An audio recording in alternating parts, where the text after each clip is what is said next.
Patience.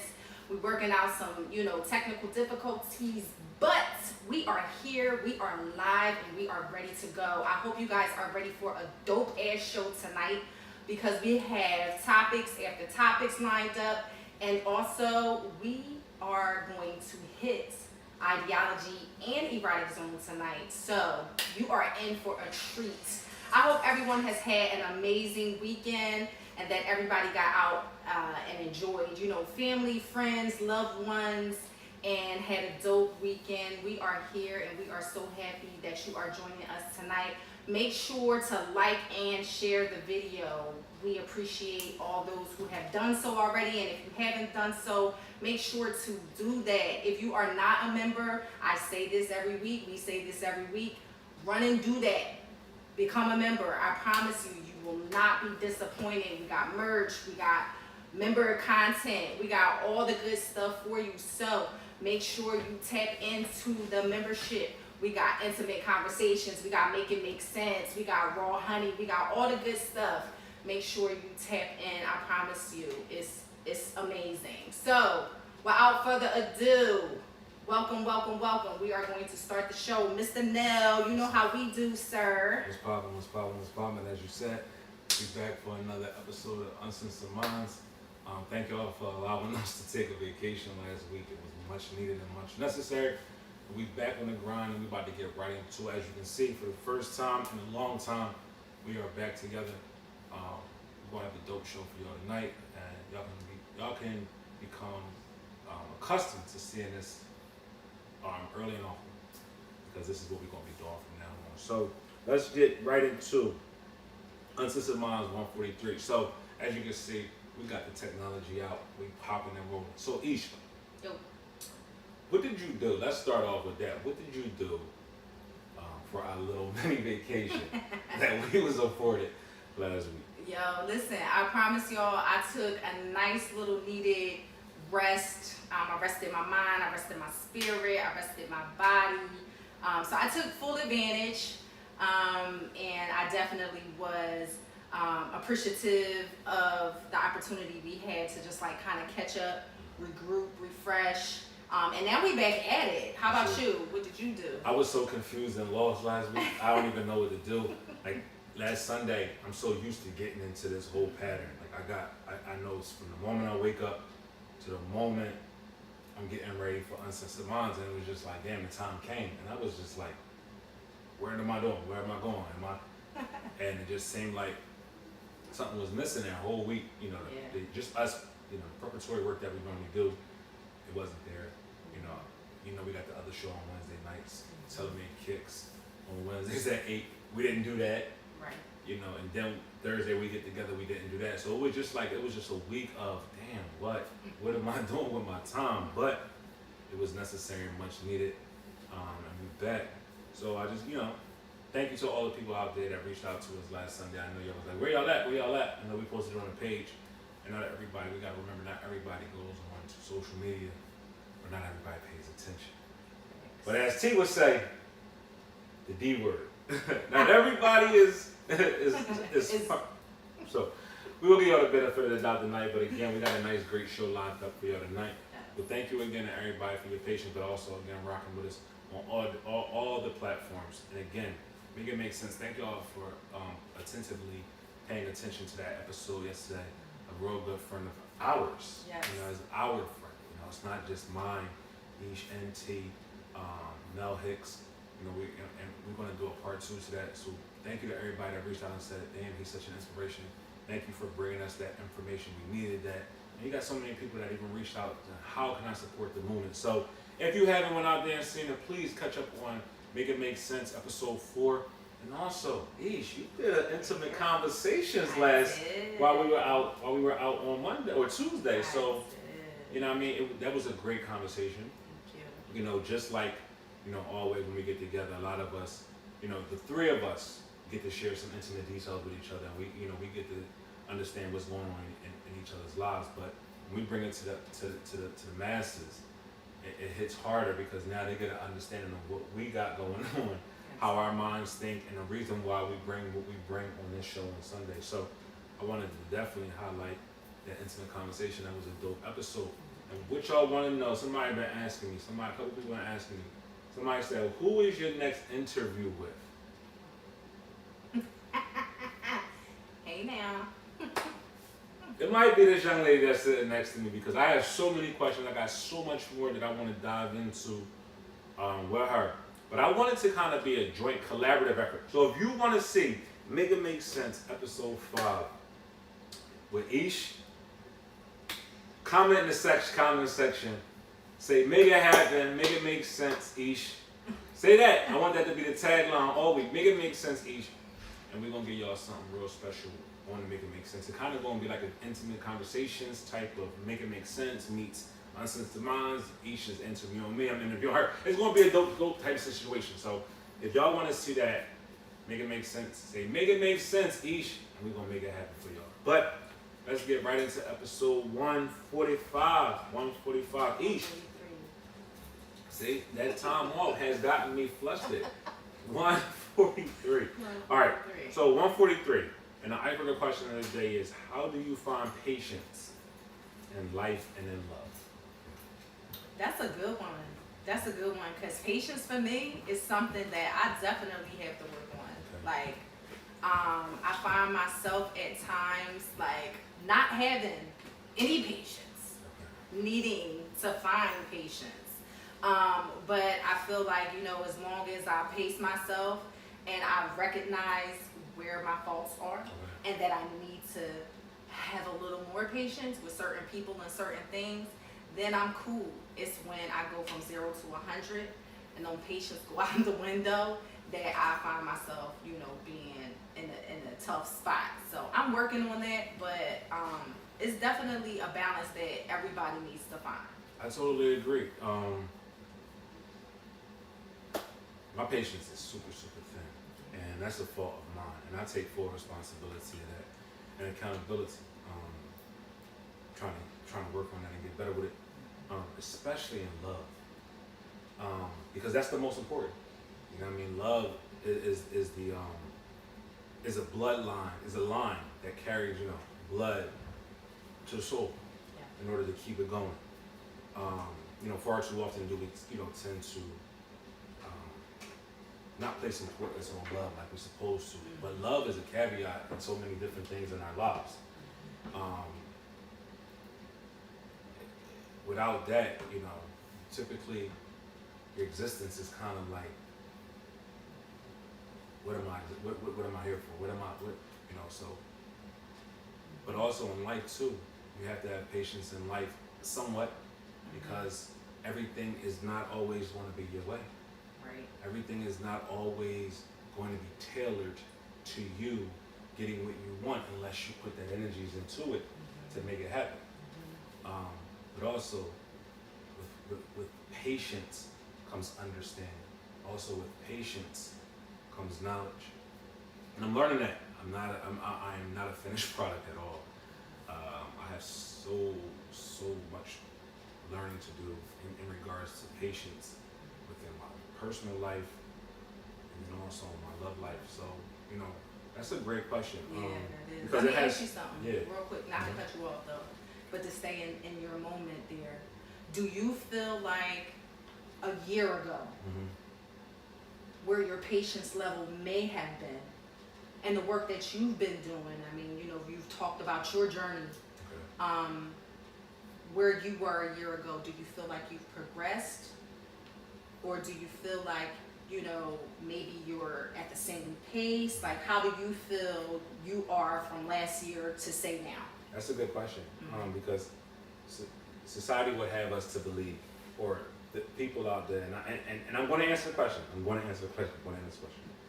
People out there will have you to believe that they've made strides.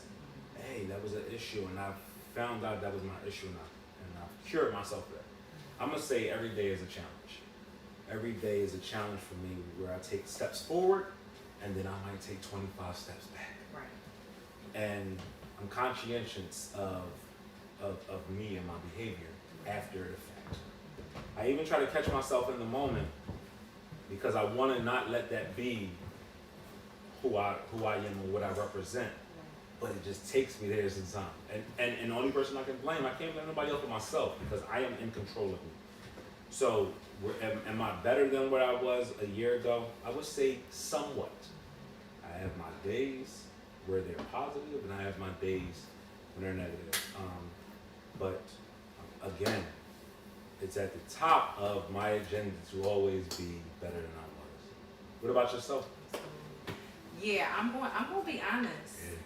I'm going to be 120% honest. My shit is the same.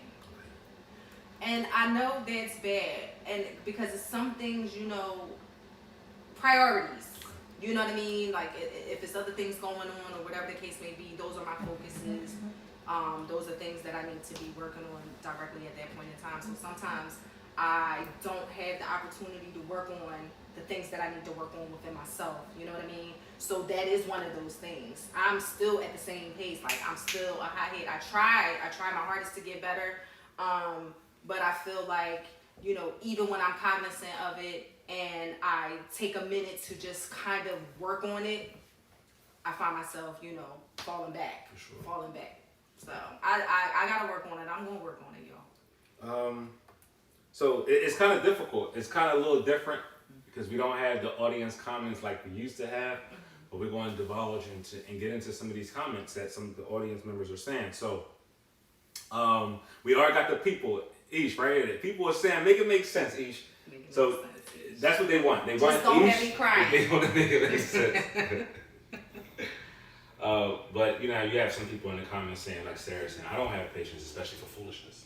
You know, that's one of her triggers that she says she will never ever sit there. Like when it comes to foolishness and foolishness looks like to her, she just don't have the patience for it. Janine says, I have too much patience sometimes. And is that so? Saying I have too much patience sometimes, is that a positive or a negative?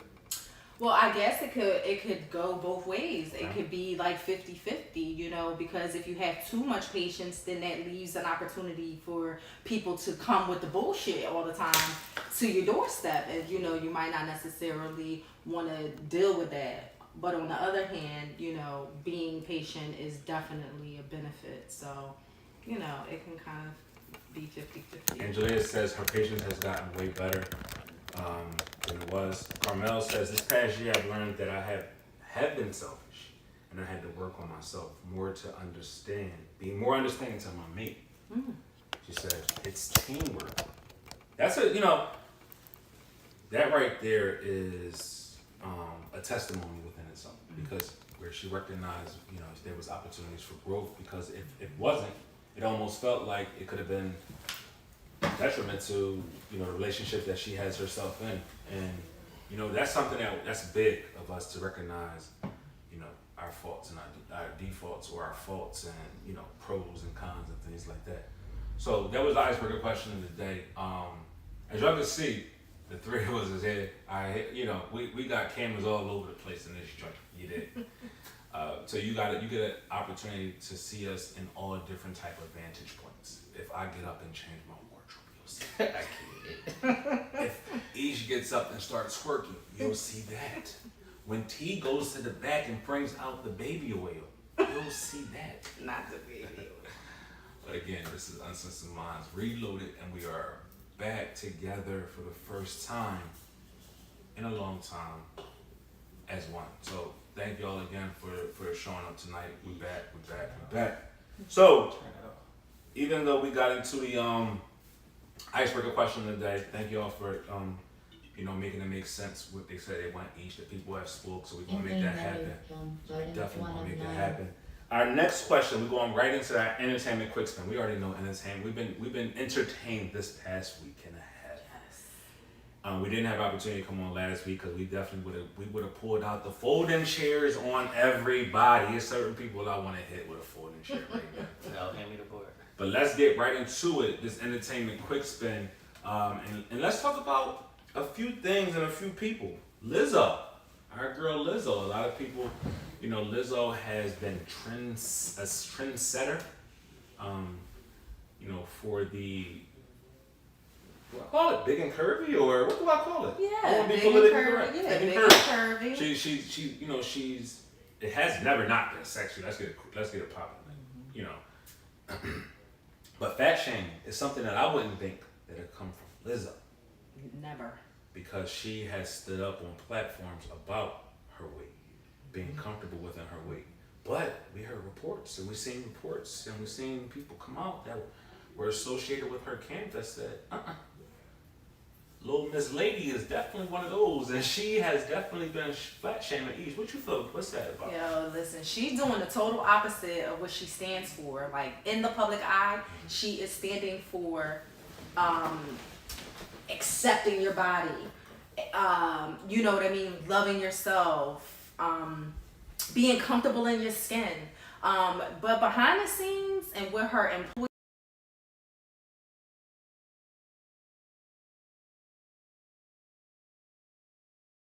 about their body, she is overworking them, she is sexually exploiting them, she is you know, making fun of the fact that even down to the fact that one of her dancers was a virgin, and her and her dance captain were, you know, spreading that all over social media and mocking it in a sense. And so, you know, she definitely is doing she's doing the most, let's just say that.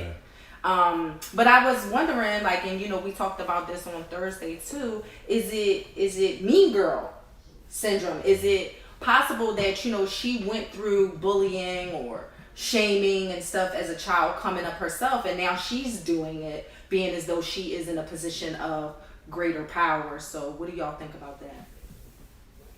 I think she on some bullshit. It's I don't know. It just almost feels like I made it. You know, some people get power and they get crazy with it. They forget where they come from. They forget exactly who they were and what their core audience is. And they get so hung up and strung out with the power that is their likeness, because you got so many people that come to these shows and buy tickets and scream their name and go crazy for them, that they forget that they are a human being still, and there's nothing over that places them over somebody else. Right. You know, so for you to but this story is a little bit more intricate than that. I heard, you know, that it goes further than fat shaming. It goes a little bit more sexual. Yep. Where she was, if I'm not mistaken, you know, sex paraphernalia, putting it inside of the genitals of other young ladies and having the other girls eat the fruit from the coochie. Absolutely. and whoever ate the coochie fruit got to go on a vacation. Yep. And not only that, she was having them touch on you know, other individuals, naked individuals, like, and if you didn't, you could be reprimanded in some sort. And people, you know, her dancers or her employees, they wouldn't not do it. Even if they were uncomfortable, they would not do it because they didn't want to get fired. They didn't want to get reprimanded. She would be making people dance 12, 13 hours straight without bathroom breaks. She had employees pissing on themselves. Like, Lizzo out of pocket. Pissing on herself? She out of pocket. Yeah, one girl said she wouldn't let her go to the bathroom, and if they had to go to the bathroom, that they would be fired. And she went to the bathroom on herself. I'm fired for going to the bathroom. Yeah. And they made her continue. They gave her like a sheer see-through outfit, she said. Once she peed on herself, they didn't allow her to, they told her to take off her clothes and put on a sheer outfit and finish. Then I'd have just, see, like the craziness in me, I'd have just pissed right there on that floor in my sheer outfit and kept on dancing. Like, I don't know. People crazy, you know what I mean? You gotta, you know, you gotta blame Lizzo, but then so you gotta place some blame at these these girls' feet as well, because there's no way in the world, for no fame, for no job, for nothing, for no dollar, am I going to sacrifice my integrity and disrespect the name that is mine for a paycheck. I just can't do it. Yeah, I mean, I can only think that maybe they were doing it because like another opportunity like that may not come along. But again, like you just said, there would be nothing in this world that would have me belittling myself, being berated, being defamed. Like, no, So they bugging with that. Yeah, that's So, crazy. She got a lot of lawsuits coming her way because a lot of other people are coming forward about, you know, things that they've experienced and at her hands. So we'll see. Alright, so what are all the details in this? They canceled Made in America. So Made in America was canceled. One of the reasons why is some of the reports is coming out, and what Made in America is a 2-day concert here in the city of Philadelphia that shuts down our parkway and brings hundreds of thousands of fans to the Ben Franklin Parkway to enjoy this music festival, and it's curated by Jay-Z. Right? This is the first time in 10 years, 12 years actually, that this show has been canceled.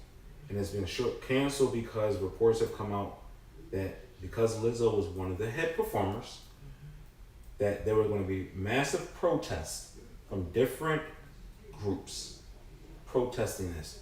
Philadelphia, as you know, ranks very high in crime. Deaths, the death totals are high, and we have a problem with lawlessness. Plus, we're a big city, right? And when you have hundreds of thousands of people converging in one place, it's hard to police everybody and keep everybody safe. So, on top of fans coming out and to enjoy a concert, you got protesters mixing in with that. It kind of can get kind of crazy. The city of Philadelphia and also the Made in America officials just did not want that, as they say, to be, you know, a sore eye towards the city and or towards this music festival. Canceled the whole show because it was last minute and getting a new person to come in. The headline was kind of hard to do. Right. Well, a lot of money lost for the city, that's for sure. A lot Big of money. lost. I would have brought in at least $30 million over those three days that, you know, that these concert goers were in town, which is a lot of money for our city. You know what I mean? $30 million being pumped into hotels and, you know, being pumped into mom and pop shops and, you know, being pumped into these stores. That's money that's being missed. Even people that rent out Airbnbs. And you don't even think about that because people come out of town now and they don't want to stay in hotels. They want an Airbnb experience. So you got people that was banking on that and looking to, you know, capitalize on that, and now they can't. No. Alright, so what are we doing with Lizzo, man? What's the verdict? Do y'all think she's guilty? Was she making people eat the banana out of the cootie cat? What's happening? What are we doing? I never gave a fuck about Lizzo, so I'm not gonna start now. I'm not gonna start now like I did. Lizzo is not somebody who I ever was checking for. I appreciate the fact that she is a beautiful black woman, comfortable in her body. I like that. But when it comes to all the other optics, now it's gonna take the back seat on that one. Yeah. I mean, I'm not a fan of hers, but I definitely see her doing everything that they said. Yeah. And that's wild. And we talked about her earlier part of Uncensored Minds when she was bending over on stage to pull her pants down. And I'm just like, shorty, what you doing it for? Like, what's that for? Yeah, But these people going crazy. Also, other entertainment news, our boy Lil Meech from BMF and our girl Summer Walker have called it quits after a few months of dating, and both of them is back outside. You know, we seen Summer Walker out with the likes of Suki with the good coochie, as she's affectionately known as. Sexy Red, the girl who sings Pound Town or raps Pound Town, they were out, you know, just doing the damn thing one night after the breakup. We seen people heads standing and coochie popping, and then we seen Lil Meech delivering groceries to somebody's apartment. I'm not mad at him. He's working for DoorDash now. Like, he got time on his hands until the show. So, you know, they got the writer's strike right now and the actor's strike. So he might just be working for Instacart and DoorDash delivering groceries. Now, What cut you your think, shit. Cut your shit. I can't. I mean, nice try though. I mean, do y'all believe the story that was his cousin? He was helping with groceries. Yes. Bye, Meech. Just stand on what you're doing. Listen, sis, it's too soon for me to settle down with you because of X, Y, and Z. Like, let's keep it funky.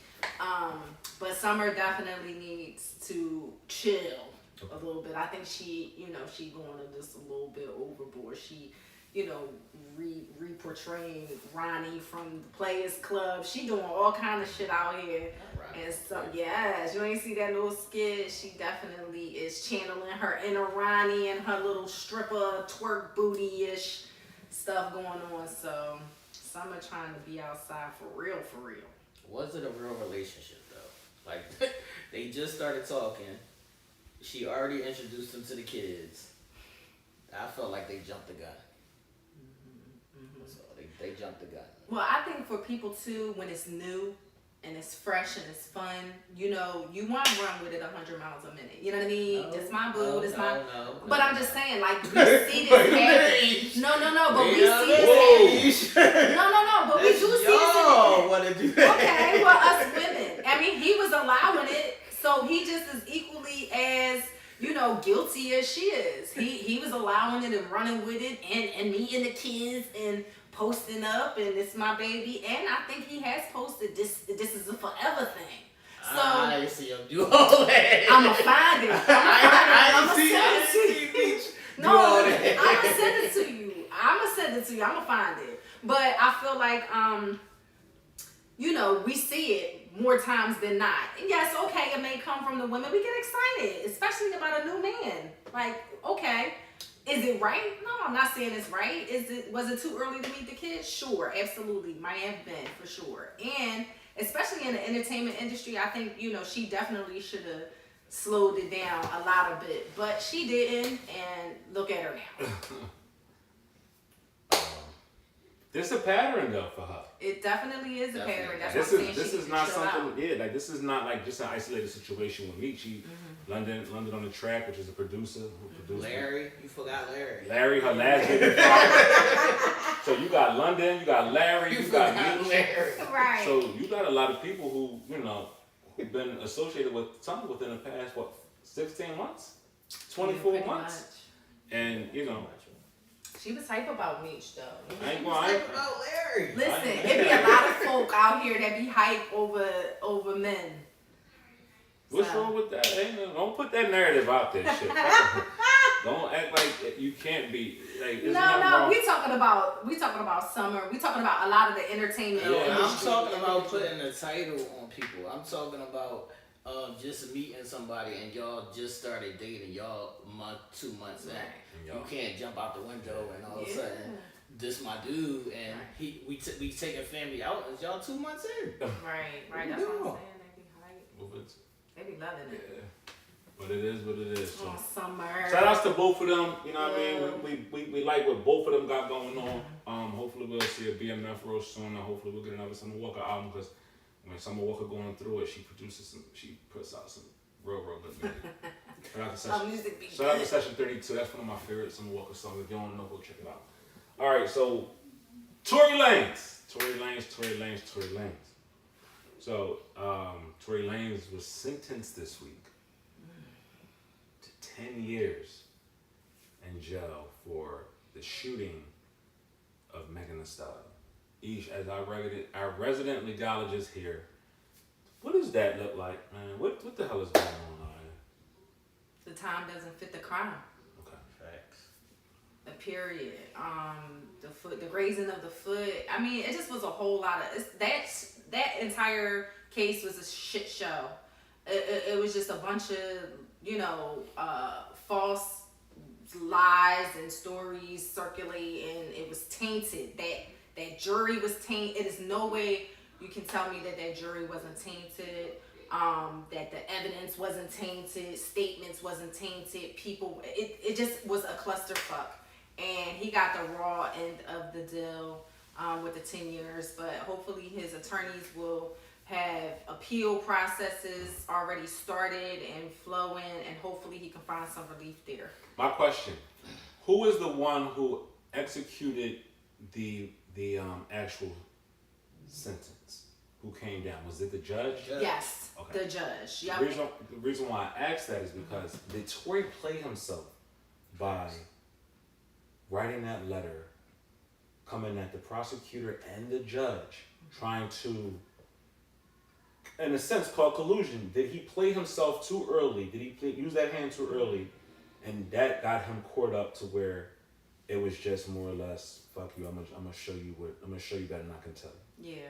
He definitely played his hand a little too soon for that. And it could have affected the outcome just a tad bit. Typically, in the general sense, a judge has to follow guidelines as far as sentencing goes. Memorandums are submitted to the judge prior to sentencing, and a lot of efforts are made before he actually goes before the judge and the sentence is set down.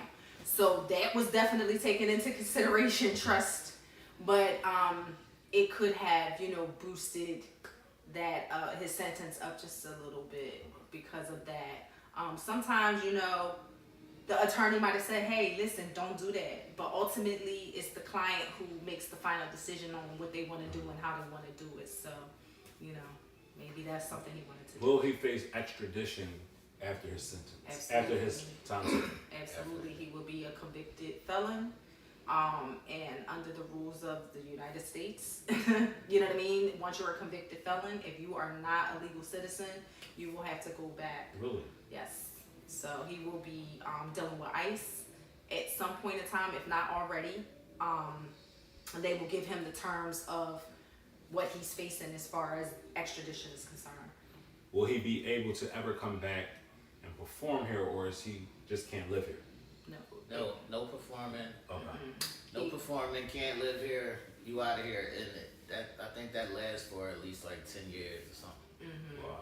So he got a 20-year sentence. Yeah, in a sense, yep. And then, and again, if the appeal processes are in any aspect, whether it be ICE, whether it be the courts, however, he may get some relief, and it may not be as harsh, but Either way you look at it, he's still a convicted felon, right? Because he was convicted of the crime. Yes, unless it's completely overturned and he gets a new trial by some chance, and he goes and retries the case and wins. The likelihood of that is almost slim to none, but it's a possibility.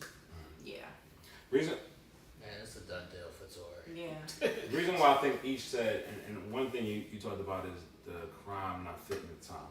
We just seen again this week, Henry Ruggs III. If you don't know who Henry Ruggs III is a former NFL player, who was speeding along with being under the intoxication of alcohol. He killed someone in Vegas. His sentencing was also this week. He got 3 to 10 years. Yep. For a murder. Homicide. Exactly. Vehicular homicide. Vehicular homicide. Tory Lanez got 10 years for Gray's one. Gray's foot. So, again, the perils of this whole justice system seems off. Now, is Henry Ruggs' situation different because he may have took a deal? Or... Possibly. Yeah. Possibly because he took a plea deal, but also because the judge had it out for Tory from the gate. The judge was on this, what is it, the Me Too movement shit. The judge is at the forefront of the Me Too movement. And so they got the right Tory, judge, huh? Yeah, Tory was done from the get-go, and he didn't make anything better by his actions during the trial. He was acting a fool, not taking it serious, things of that nature. But I still think he's innocent. Yeah, it definitely is a lot of details that came out like during trial that was not true. Statements that were made that were false, like, you know what I mean. So he definitely got a raw deal, and it's a shame that he got twisted up like he did. But what do you guys think about the support that he received from individuals in the industry during sentencing that wrote letters? Mario, he got some backlash for writing a letter. Iggy, nobody really cares about her too much. I like Iggy. Yeah, I like her. I mean, she's cool, but people don't really seem to care or think of Iggy too much. But I know Mario caught a lot of backlash. What do you guys think? Do you feel like, there should have been a lot more of outpouring support for Tory during his sentencing phase? Or do you feel like people should have just did what they did and kept quiet and I just think, but I've seen other individuals come out and said free Tory after all the evidence was came out, and they tried to, as this culture always does, is try to cancel people. You know, some people you can cancel, some people just don't care about it. Right. You know, I seen Meek at one of the shows said free Tory. You know, he was at one point he was affiliated with Megan in that whole movement that they got over there, Rock Nation.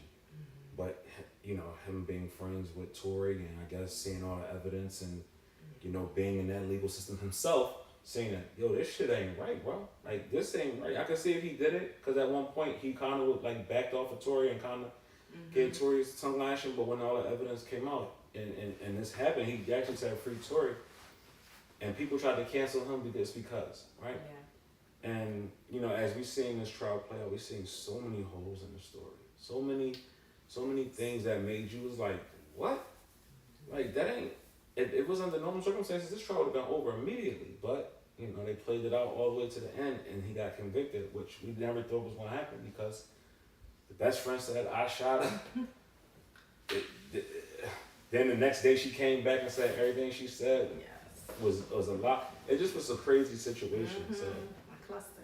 It was crazy, but it's what happens when you're dealing with that type of situation. This is a scorned female situation. This is a scorned female situation, and Tory was at fault because they had an unregistered gun, and he also had personal security, so there was no reason for him to have this gun. But Meg was drunk and wilding because Kylie was ready to give Tory some buns. And that's what made all of this spiral out of control. But if anything, what do y'all think Tory should have been sentenced to? How many years? I mean, Tory should be 10 doing years some is excessive. Way excessive.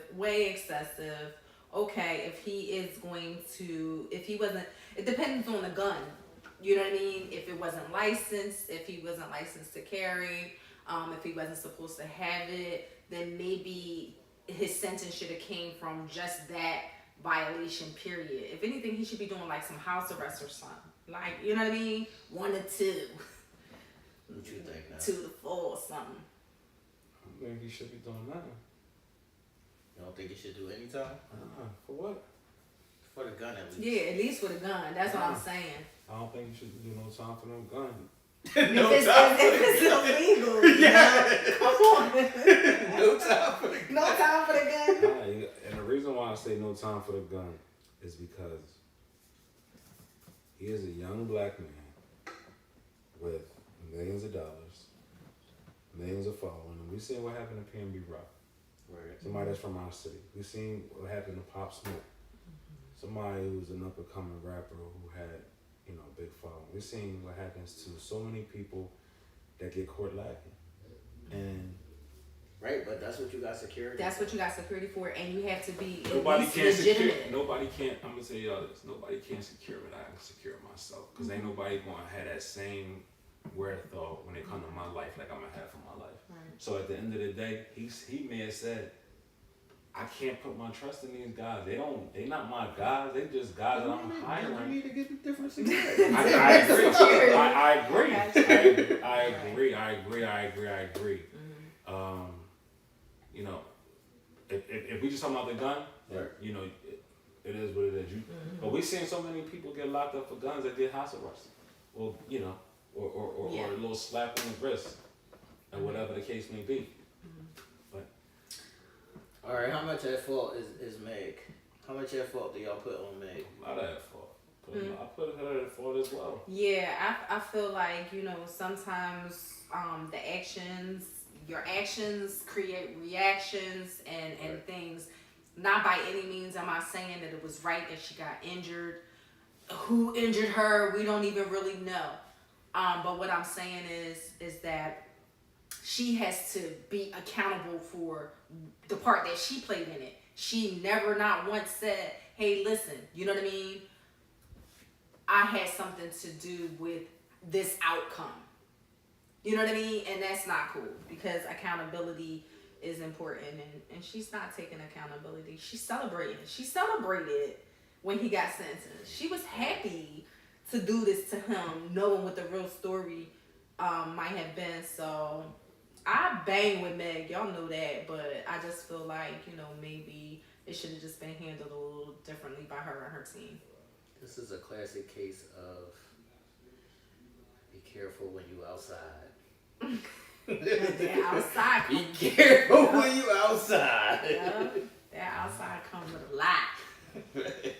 Also, be careful who you playing with too. Because people really be real, like, you know what I mean? Like, and that man, like, whatever happened, we don't know. We wasn't there, but he shot his gun.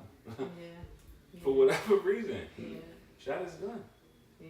And you know, you take your repercussions from that, but, you know. I mean, allegedly, the best friend shot the gun. Exactly. And Tory taking a hit. He taking a hit, yeah.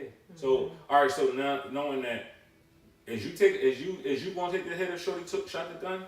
No, I'm not taking the hit for Shorty. Who is Shorty? Yeah, that's what I'm saying. Like, that's wow. And I mean, like, you know, we can say that's Shorty? very, like, honorable of Tory. It's honorable if she's somebody to you. Who is Shorty? Right, that's what I'm saying. Like, that just situation was so weird. And he got 10 years for taking a rap for somebody else.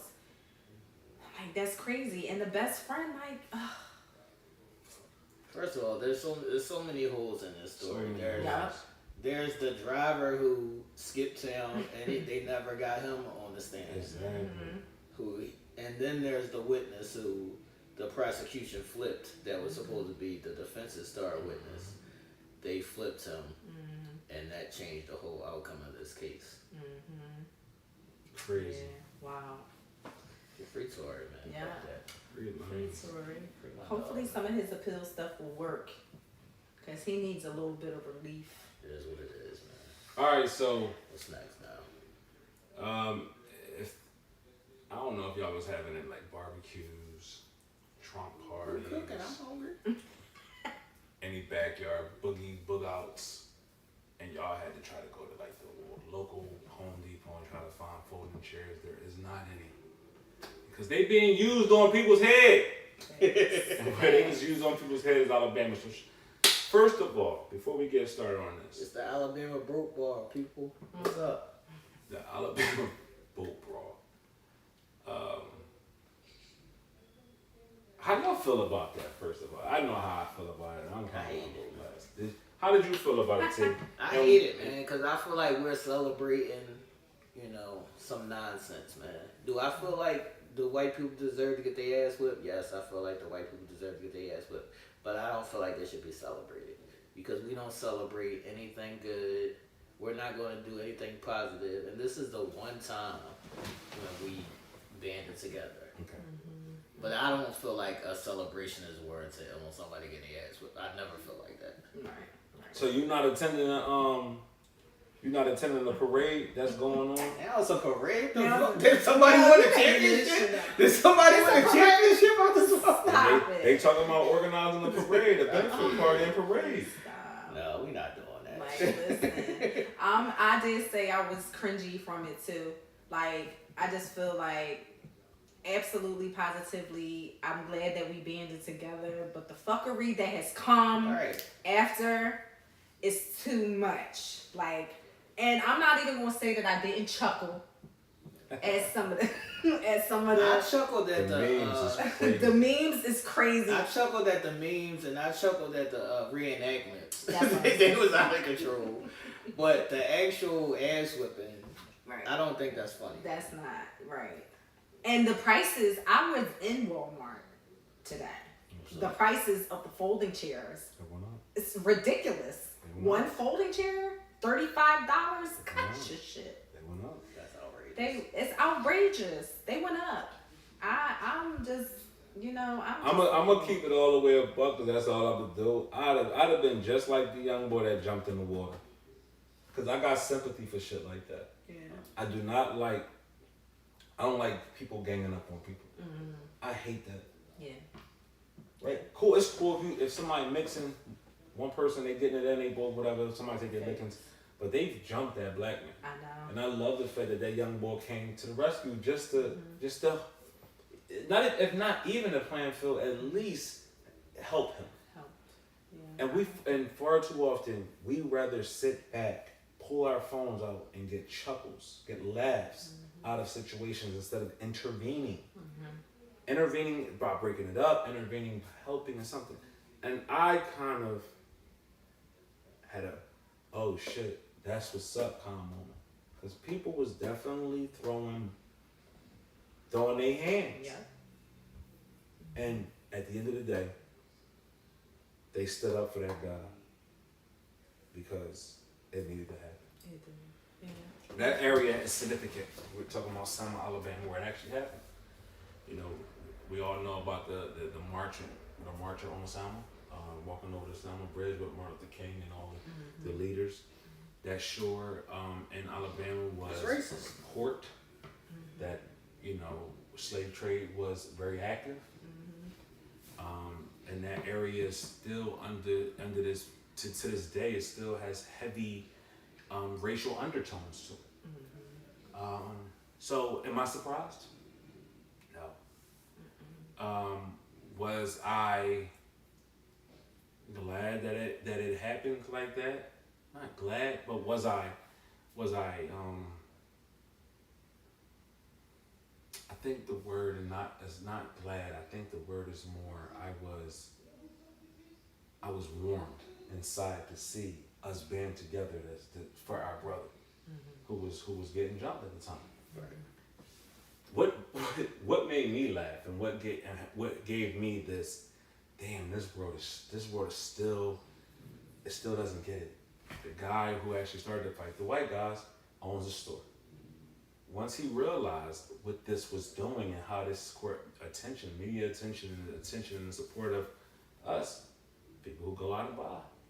He asked people, don't cancel me. Please don't cancel him because he owns a store out there. Please don't come burn my store down. Okay. You got to think about that kind of stuff before you start doing crazy stuff. Thanks. Yo, fuck that bull. So that's right there. So right there within itself lets us know that you're not remorseful. No. You don't care. You just don't want your cash cow to go under. To be affected. All right, Ish, if you on a dock, what's the move? You fighting? Oh yeah. Listen, I have been in plenty situations that wasn't about my business, but it was about my brother, and I hopped in it, in a man fight and all. So yeah, I would have definitely been one of the ones that was assisting. I'd have been on sis. Yo, y'all in the comments going crazy right now. The comments is going crazy. Helen said she went and got hers for $13.99. She got hers from Walmart. She made sure she got to the one. Oh, shout out to you, Helen. What color is yours? Is it the gray or the white? The white Yeah, well, they high up here in Philly. Lady B said it's a classic and historic. It's classic and historical, and they might cancel the instigator's business in Selma. You know, absolutely. But the gentleman, I'm minding my business, man. The gentleman who swung. You minding your business? I'm minding my business, man. T. You business. See him getting jumped and you minding your business? Unless it gets out of hand, I'm minding my business. People get jumped every day, man. I'm minding my business, man. Fuck they got to do with me. I'm minding my business, man. Tell you don't know the situation. You don't know what's happening. All right, so listen. I'm minding my business. Reverse that. You got six folks jumping on you. Right. You want somebody to help you, or you just gonna take that ass? I'm you just gonna take that ass. I'm gonna just eat that. All right, but what if you get hit like normal? Like somebody could kick him in the head, or like hit him in the head or something. All right, so let's take all the variables out. If this wasn't a racial thing, if it was just somebody getting jumped, y'all jumping in? That's what. See? No. I might. If it's kids, I'll jump in kids shit. Right. You don't want nobody whipping a kid. You don't want nobody jumping on a kid. Yeah, I'm jumping in a kid. Yeah, as a grown up, you gotta break that up. Yeah. As a grown up, you gotta somebody fucking a woman up, like I'm jumping in. Right. Now I'm breaking it up. I'm not jumping in. No, I'm saying I'm breaking it up. Yeah, I'm breaking it up. But if it's one dude getting beat up by three dudes and they dudes, I don't know. That's what I'm saying. I don't know the Oh my situation. God. If I don't know the situation, Right. I'm minding my business. That's how Right. people get shot. That's how people get killed. Well, I mean, the good thing about this is it played out in front of the Right. onlookers. Right. So they knew the situation. They knew what was happening. He was doing his job. And, you know what I mean? These people who felt the privilege, entitled, you know, just was like, whatever.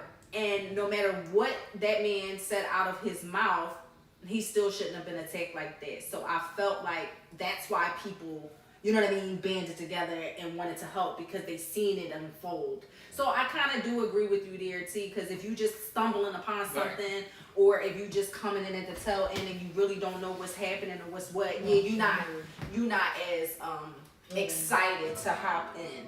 You know what I mean? So Just a moment. I agree. Spotlight, row one, I 38 agree. revenant. Power. Yeah, if we see the ball, if we see it play out right in front of you, then I'm not gonna let him jump the ball. Yeah. But the ball that was running around with that chair smacking people, he going to jail though. Yeah, he definitely. I think he's going to have the worst charges of them all because everybody else has been charged with misdemeanor assault, which is like the simplest assault.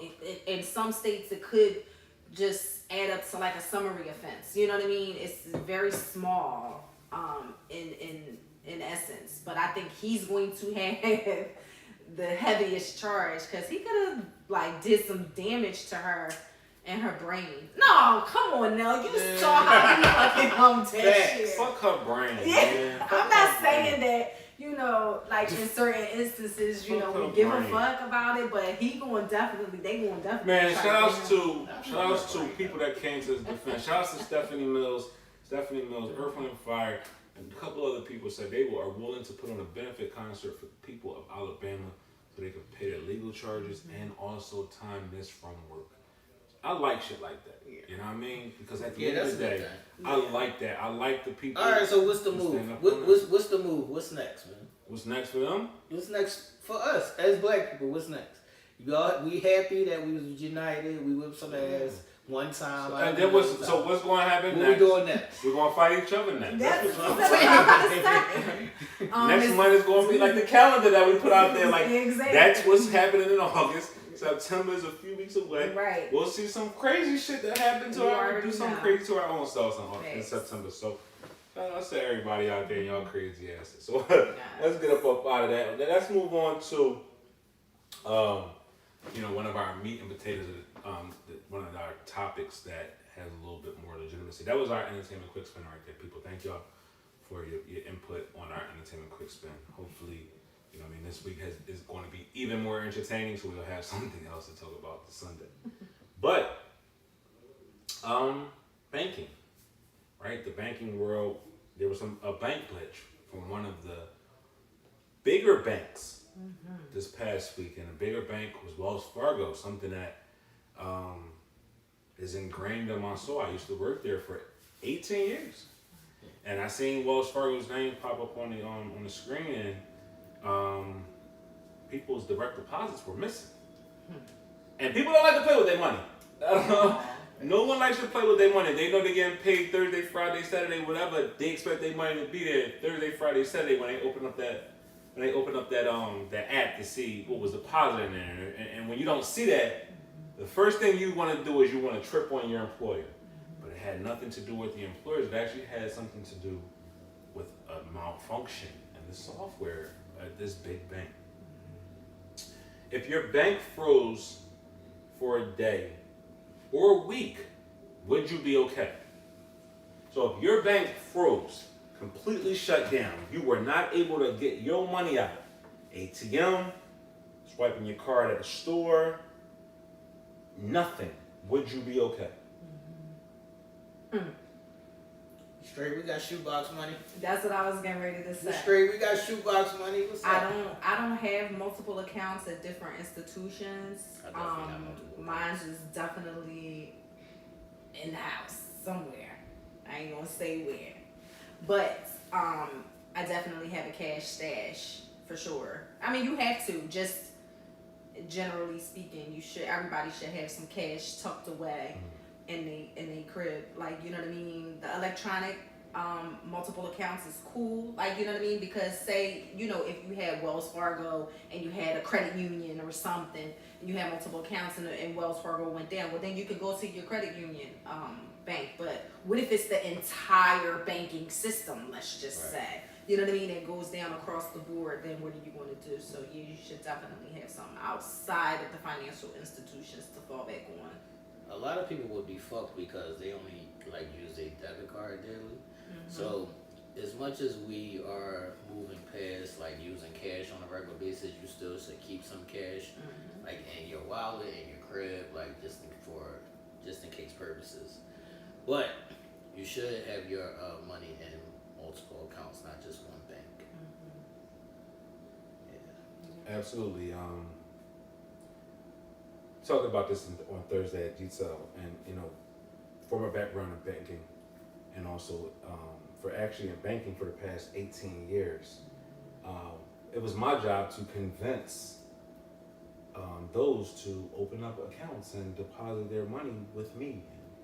And, you know, let us hold your funds instead of letting mattresses and shoe boxes and bulges in your jeans, just because it's unsafe. That's a great question. Would you be okay if the banks froze, either for a day or for a week? A week is crazy. A week is really crazy, and people think that they can do it, but you'll really be hard pressed to actually not have that for a week. A day is hard, but a week is crazy. Because you forget how much you do in a day. You know, we swipe our cards for everything. We rely on our bill pays just to pay our bills. And even if we didn't swipe and we have cash in our pocket for our little everyday little coffees and our donuts and our hoagies and cheesesteaks or whatever our lunch is or whatever, our gas or whatever, even if you had that, just think of the ramifications of what it looks like if your bills didn't get paid. Because you had a bill pay set up, or you had an automatic debit that was supposed to come out that was already set up, or whatever the case may be. Or something as simple as your medicine automatically gets debited from your account and just gets refilled because that's how you got it set up for convenience purposes. As T said, it is always imperative to not rest all your eggs in one basket. It is always it's better to be diversified, different portfolios or different baskets where you're placing, you know, your nest eggs in. I do not shy away from having multiple accounts at different places. One, you have all your eggs in one basket. As we've seen before, these big banks have crumbled, and they needed to be bailed out. And what happens to that money that's in there? Yes, it's FDIC insured, but up to a certain point. But you don't want to put yourself in that position. No, I want to ask you a question since we both worked at banks before, right? Do you think people should trust credit unions over banks, over regular banks? That's a good question. Typically, credit unions are, depending on what credit union, right? Because some of these credit unions are so small, it's just that personal credit union. They may have 1 or 2 branches, right? And it might just be convenient just to that area. You know, you have some of the bigger credit unions like Navy Federal, which is countrywide because it's backed by the Navy. Police and fire. That's another big one in this area that has a multitude of branches. But then you got the little places, like, you know, the True Marks and things like that might only just be in the Philadelphia area or surrounding suburbs. And I caution against that because if that little bank falls, it typically is a bigger bank that's backing a little bit. But it can kind of get hairy and fishy. So yes, it's good to have a little credit union because you get great rates there at credit unions when it comes to loans and, you know, membership type of accesses and things like that. But it's good too to have your money in these bigger banks that if it failed, the government will then have to take over to stop it from falling because it will cripple our whole entire economy if a Wells Fargo was to go down or a Chase was to go down. Backstory, I'm gonna give you a little quick story. I worked for a bank for 18 years, and I first started out with First Union, which then was bought by Wachovia, and then Wachovia was bought by Wells Fargo here in the Philadelphia area. I remember going to work one day, and this was when we were with Wachovia, and we got there in the morning time, and it was just like, we don't know if we're going to be able to open at 9 o'clock. And we was like, what?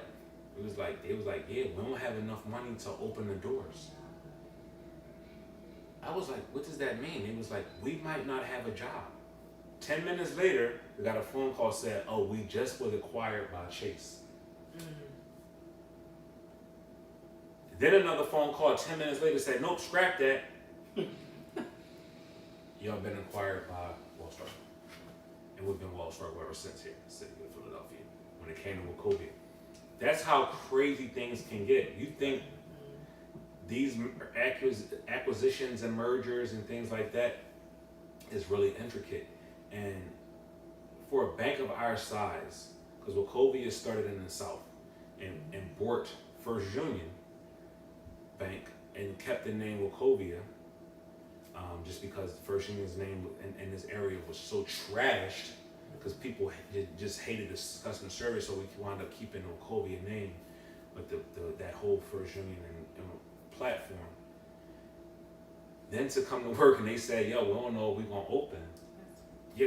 Your whole life flashes in front of your eyes. Yes, I was young at the time. I was probably in my early 30s, or when I got that, and I was like, I can get another job. I'm still young. But what about the 50, 60-year-old woman teller that's in there, or my manager who's 60 and he got a family and they telling us we don't got no job because we don't know.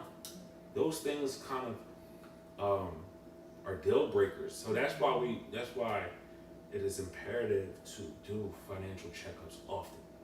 Your financial checkup should consist of your finances, what your future plans look like. Also, the strength of your bank. Nowadays, you got to understand those type of things. You got to understand a number of different things when it comes to your finances, because if something was to happen to your finances, where would that leave you? We talked about this in length about going out there and creating accounts that are going to help facilitate retirement. We talked about getting our credits in order, so because credit is our lifelines now. All right, hold on now, because I want to ask Isha a question. All right, so it's Friday. You just got paid. How does your check? What do you do with your check? So for me, I actually let me just say that my money is spread over caring for multiple people right now. So I have to allot money for bills and for other people's bills and well-being as well. So as soon as it comes in, it goes out for me right now. I'm thinking about twerking and selling some feet pictures and all kind of things. If anybody has any fetishes that they want and need, I'm the girl for you. But no, on a serious tip, I have to definitely allot my money. Every time the check comes, I have to dissect everything, and then I can move money around a little bit, take money out. That's what I'm about to say. When money comes in or when a check comes in for me, I immediately move it. Yeah. Like I deposit it, and then I'll leave a certain amount there, and then I move money. Yeah. I have to. That comes from that comes from you working in a bank and knowing what that looks like, paying yourself before anything else. Right. Also, too, knowing you're not supposed to have that much money in your checking account is not designed for that, because hackers get into those so quickly. Yeah. And you don't want to give them no opportunity to have access to your funds. Right. I do the same thing. The moment money comes in, the first thing I do before I do anything is I pay myself. And then I'll take care, if it's a bill week, I'll take care of the bills and send money where I need to send money to take care of this and take care of that. And then I'm waiting for the next week to come when I get paid again. Right. Because, you know, I got to structure to the point where I have to make sure that I give myself money. And when I say give myself money, I'm not talking about put money in my pocket to go buy drugs, to go buy sneaks. Right. I'm talking about paying myself for the long haul, putting up that money for a rainy day fund, or growing an account that at some point is going to work for me versus me working for it. People go out there nowadays. This is another thing that I don't know if everybody knows. When we all start to see these news alerts or these clippings talking about the Fed is raising rates. When the Fed raises rates, yes, it affects everything that has an interest rate, like home mortgages, car rates, any and everything like that, right? Those are some negatives, but some positives are when Fed raises rates, it raises rates of everything. All rates change, even our savings accounts. 3 years ago, our savings account rates for our, just regular run-of-the-mill savings account was probably at 0.001. Right now, our savings account rates might be at a 1.5, because every time the Fed raises the rates a half a point or a quarter of a point or whatever, your rates raise up too. So this is a keen, opportune time to see if you have money in a savings account that's just been sitting there. Calling your local bank, calling your local, banker who you deal with, who you got a relationship with, or walking into your financial institution and sitting down with someone who can put that money in an account that is going to get the most interest. Interest rates right now on savings accounts, high yield savings accounts starting at $5,000 and more is going for 4.50. We haven't seen the likes of those kind of rates in some time now. And as long as the Fed has the rates as they are now, and we're even thinking about, they're even talking about some raising the rates again, a quarter of a point to a half a point, these are the times when you should be actively letting your money get the most interest you possibly can. Because if you're not, you're cheating yourself. Facts. Cheating yourself. Money is awesome when it works right. Be careful with those things. Before we get into ideology, right? Before we get into what we got this week, we got raw honey. We got the erotic zone. Shout out to the erotic zone. Shout out to ideology. I wanted to kind of do a mental health check. Right? Do a mental health check and just go around the room and really check each other's mental health, because it's imperative that we do. Far too often do we mask our issues, or we just say I'm cool, I'm okay, because it sounds good, and it stops from people from asking additional questions. So, Ish, what's your mental health look like? My mental health right now is not the best. But I don't know anything else other than to keep pushing, keep moving, and silently deal with my issues. So I'm hoping that better times will be coming very soon. And I just take it one day at a time. Got a smile on my face. I set my intentions every morning. I take some time to meditate and try to keep my mind solid. And that's all I can do. But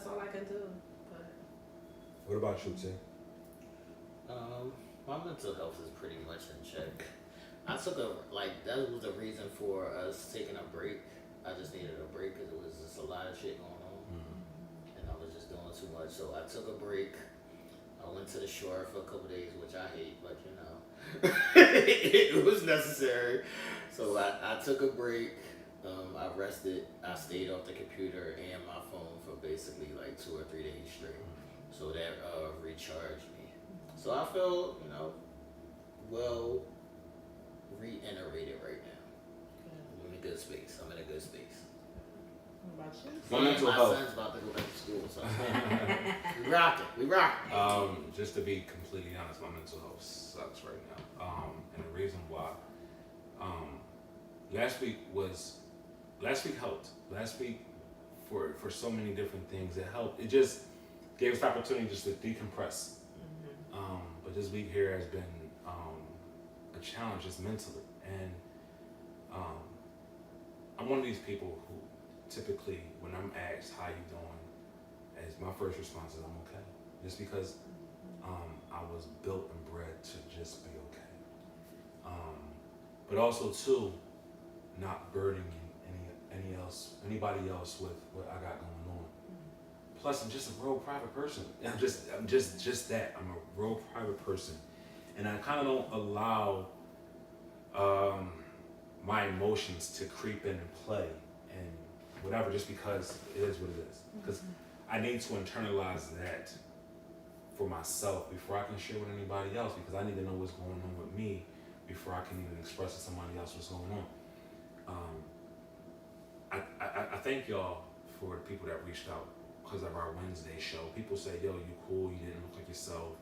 And my natural response was, I'm cool, I'm just tired, whatever. But mentally, I have so much going on mentally that it really has me at a point of, and I'm not saying this, please, I do not want this to be taken that I'm looking for sympathy. I don't want this to be, I'm looking for likes. I want people to go subscribe to our channel. I'm not doing this because I want people to go watch, make it make sense. I'm doing this because I need to. Because again, this could potentially help somebody else expose their truth. And just my truth is I'm not good mentally.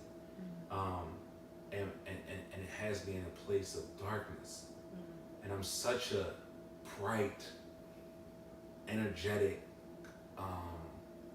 amazing person that right now that light is just covered. Because I have so much going on in my personal life.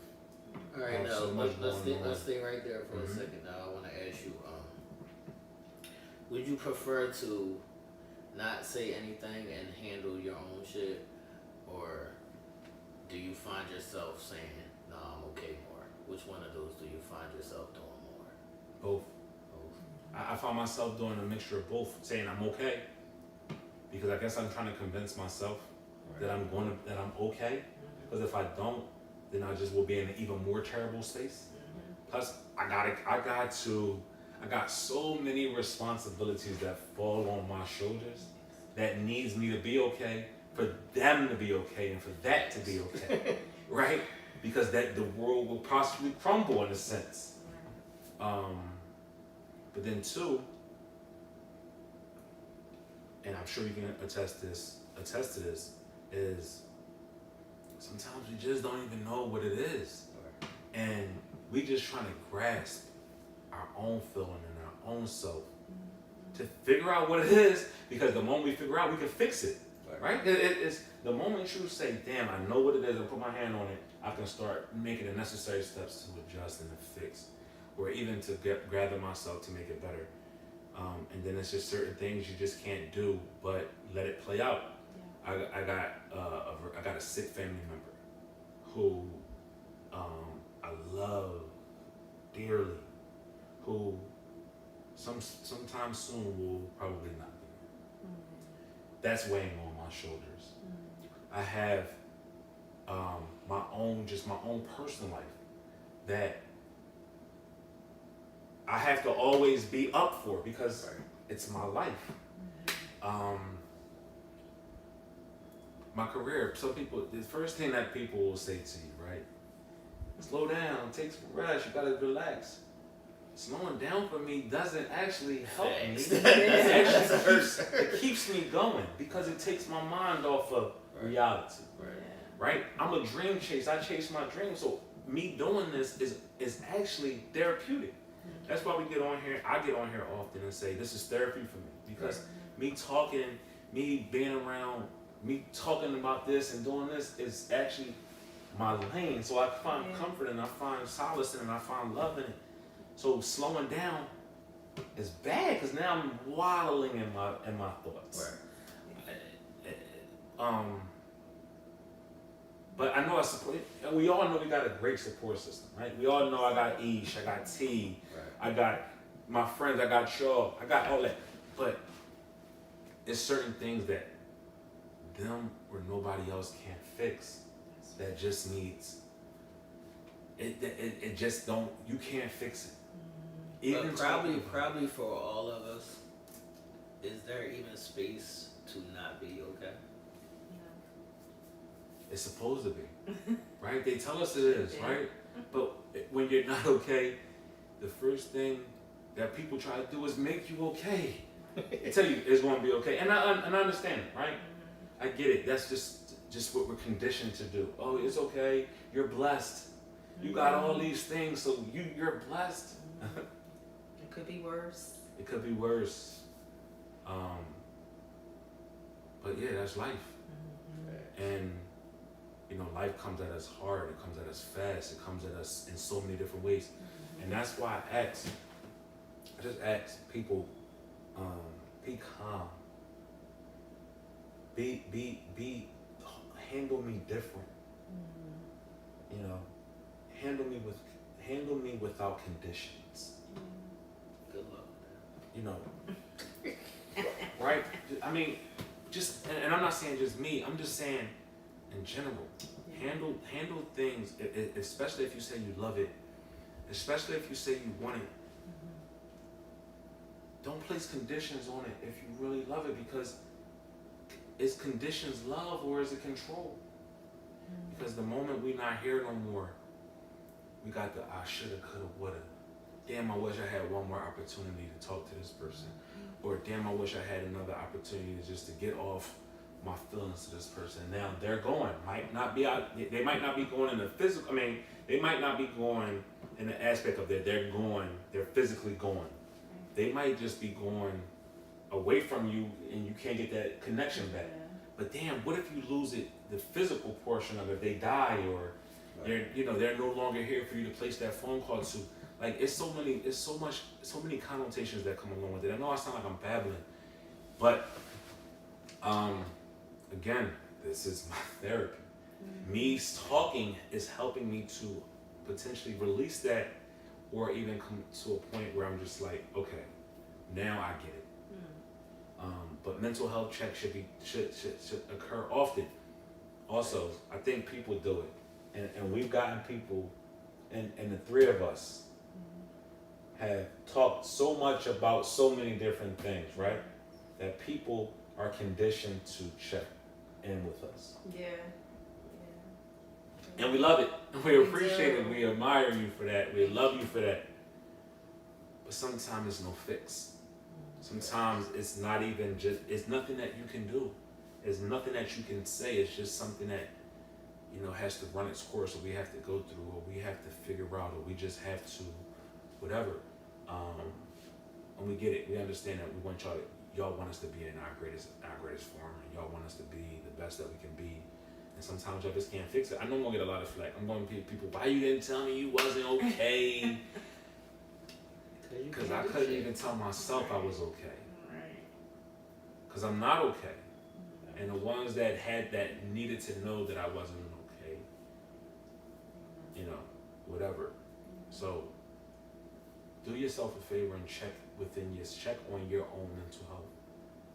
Stop masking it with, I'm okay. Cry, yell, scream, laugh, joke, hug, kiss, whatever you gotta do to medicate yourself the right way. I mean, that is the importance of this platform. That is the importance of this conversation that we call Uncensored Minds. That is the importance of making it make sense. That is the importance of intimate conversation. And last but certainly not least, that is the main importance of our honey. Hey, y'all out here playing with y'all selfish shit. You did it. Eve, did you bring the toys with you tonight? I did not. I did not. We're gonna keep it PG tonight. I can't, but this is a a safe space for not only us to talk to each other, but the people in the chat who are like family now. We all communicate on a daily basis, so now we all have people where we might not have had that certain place where you can say whatever you want to say without the judgment, and you can get your shit off. Because a lot of people don't have people to talk to. This is true. Yeah. And even if you do got people that you can talk to, sometimes it's just not that easy to talk.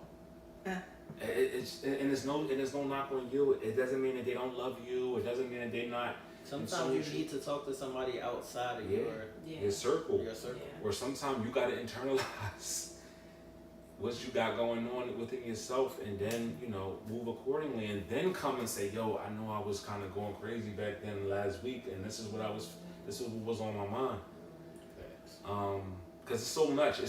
Like it's so much that we deal with on a daily basis, that we so strong that day it could just be, I'm weak and I can't handle that right now amongst all the other shit I got going on.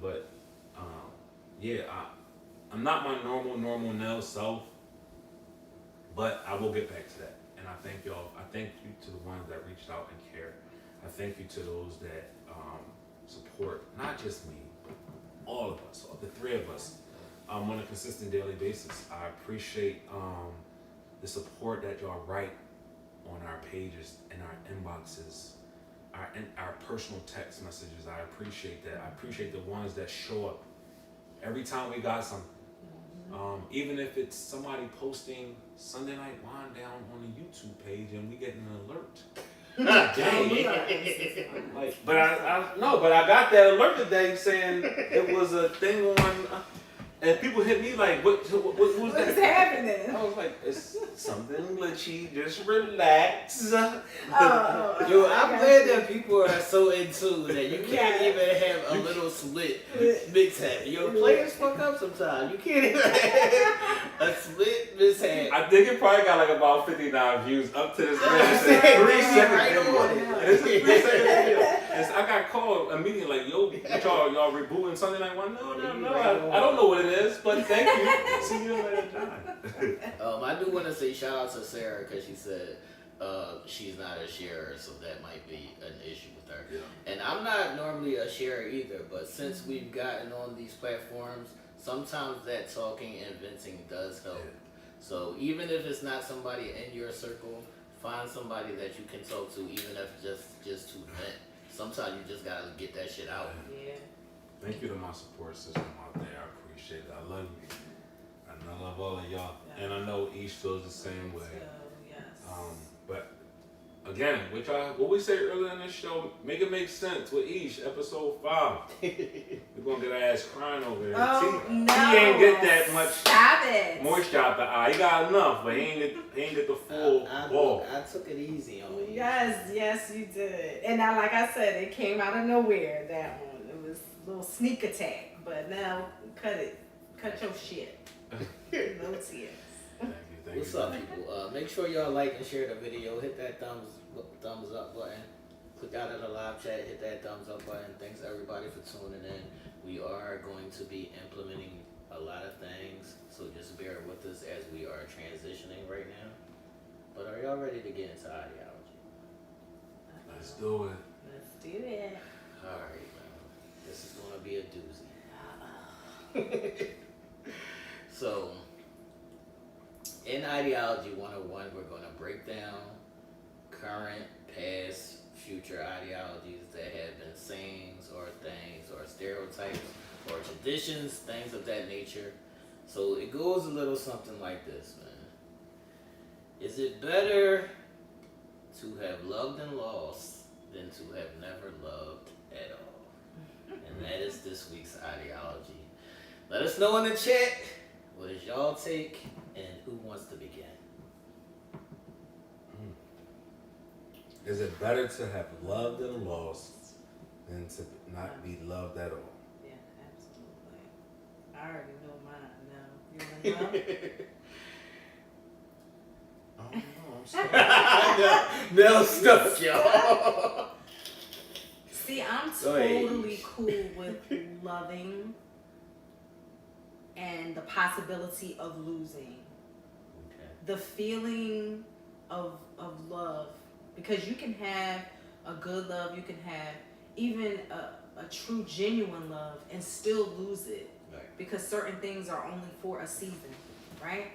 So I'm okay with feeling that, engaging in that, with the possibility that one day it may not be for me anymore, Right. than to not experience that feeling, or to have come in contact with a human being that is able to take me to that level, than not experiencing that at all. So yeah. Because you know that some people will run from the idea of love because they don't want to be hurt. Mm-hmm. They're afraid, Mm-hmm. so they'll just stay clear away from it. Mm-hmm. But I do think it's very important to have certain life experiences, and love being at the top of that list.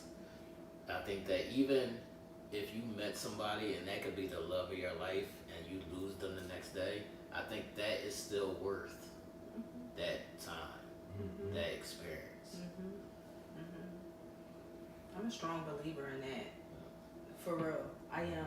Because even knowing, no, come on. What happened? Still crying with him? Yeah, and I can't because he's one of me. I'm not crying. First of all, I'm see. yawning.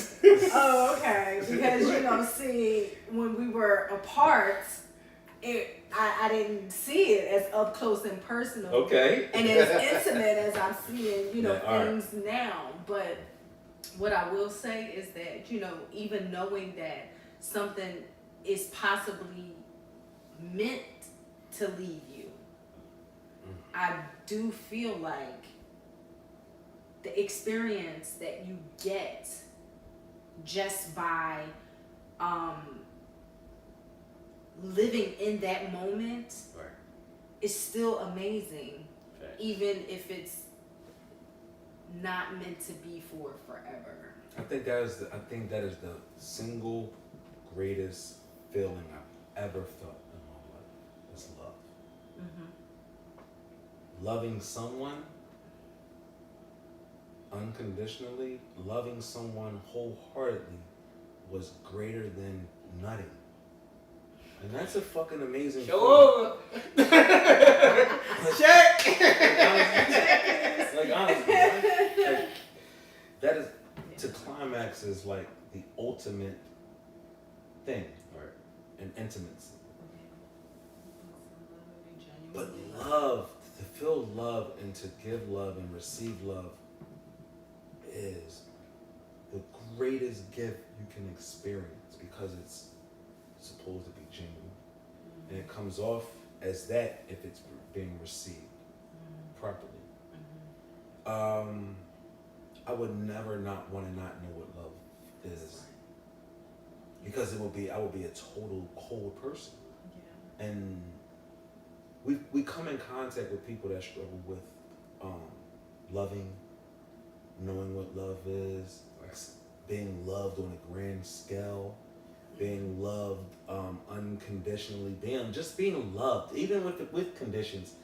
We see people that don't know what that looks like, and they are so lost and jaded, and they are so confused, and they're so lost. So even if the love was lost, just knowing and being able to experience that, and being able to go back to that moment when you knew exactly what that love was, is a feeling that could never be reproduced if you've never experienced it.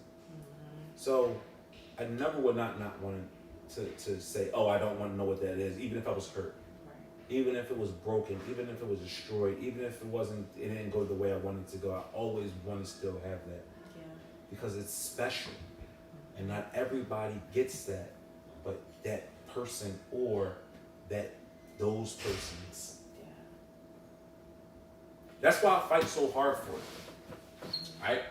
that's why I talk the way I talk, right? People, you gonna have people that, you know, that's gonna say, oh, you just talk, just to talk, or you sound good when you talk. I'm gonna tell y'all one thing, bro. The shit that I say out my mouth, I genuinely, truly want to live that.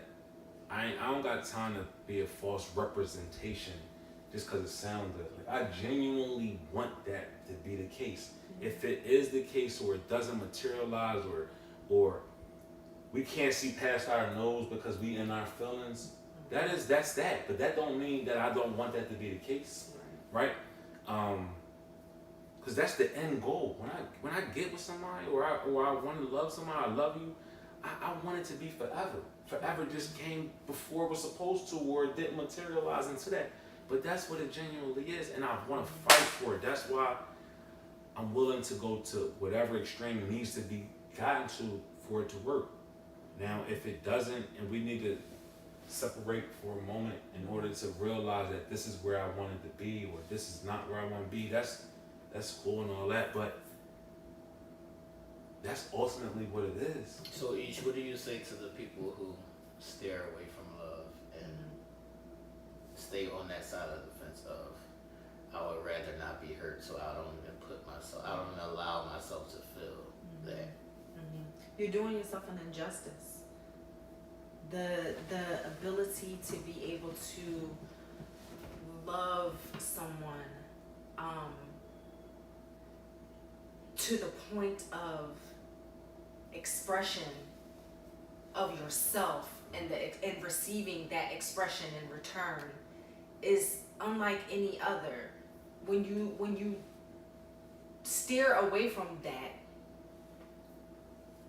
you are not affording yourself the opportunity to grow as an individual, to learn things about yourself, to partake in a feeling that you may never feel again. No matter if it leaves or not, or if the idea of it going away scares you so much that you have to prevent yourself from feeling something that is so good, you are not living fully. So I implore everyone to not do that to themselves, because you are not allowing yourself the opportunity to experience what could be great, even if for a short time. Thanks.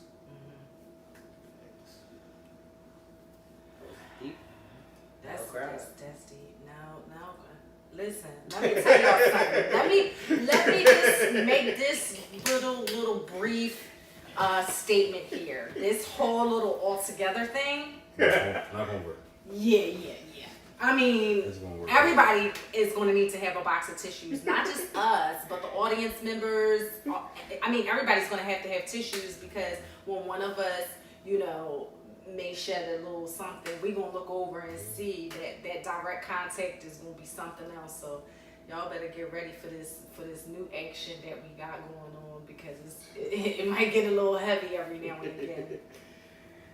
Yeah. I'm not mad at it though. Yeah, but see, like, It's very necessary. your feelings on it, because I know that you spoke a little bit about it, but like ultimately, what are your thoughts about it? I think that love is everything. I put love over money. Love is number one on my top priority list. So I definitely believe that overall. So it's definitely better to have loved and lost than to never have loved at all. And to the people that have never been loved or don't know what that is, some people think they know what love is, but they don't really know what love is. They haven't really been properly loved before. They have an idea, or what somebody told them what it is, but they don't really know all the facets of it. So once you experience that, your life will change, your mindset will change, and that'll take you to be grow to a better person. So I'm definitely love overall. What else is out there but that? Well, like That's what? what I'm saying. Like what's the? I mean, No, but I'm saying though, like, but what more do you, like, what other things would you're depriving yourself? Like, what do you It's want? transactional. It absolutely is, but It's just, transactional. it baffles my mind when it's like, all right, what else are you choosing? Yeah. Like this is what people are doing. They're choosing a pathway, and they're making a conscious decision to say, maybe we'll fall in love later, or I hope that we fall in love later, or that's the plan. But they're not going into it being in love. That's like a secondary thing. Their first thing is like security. What do I want from this person? What do I need? And that is mainly people's focus, is to lock that down first, and then the love part is secondary.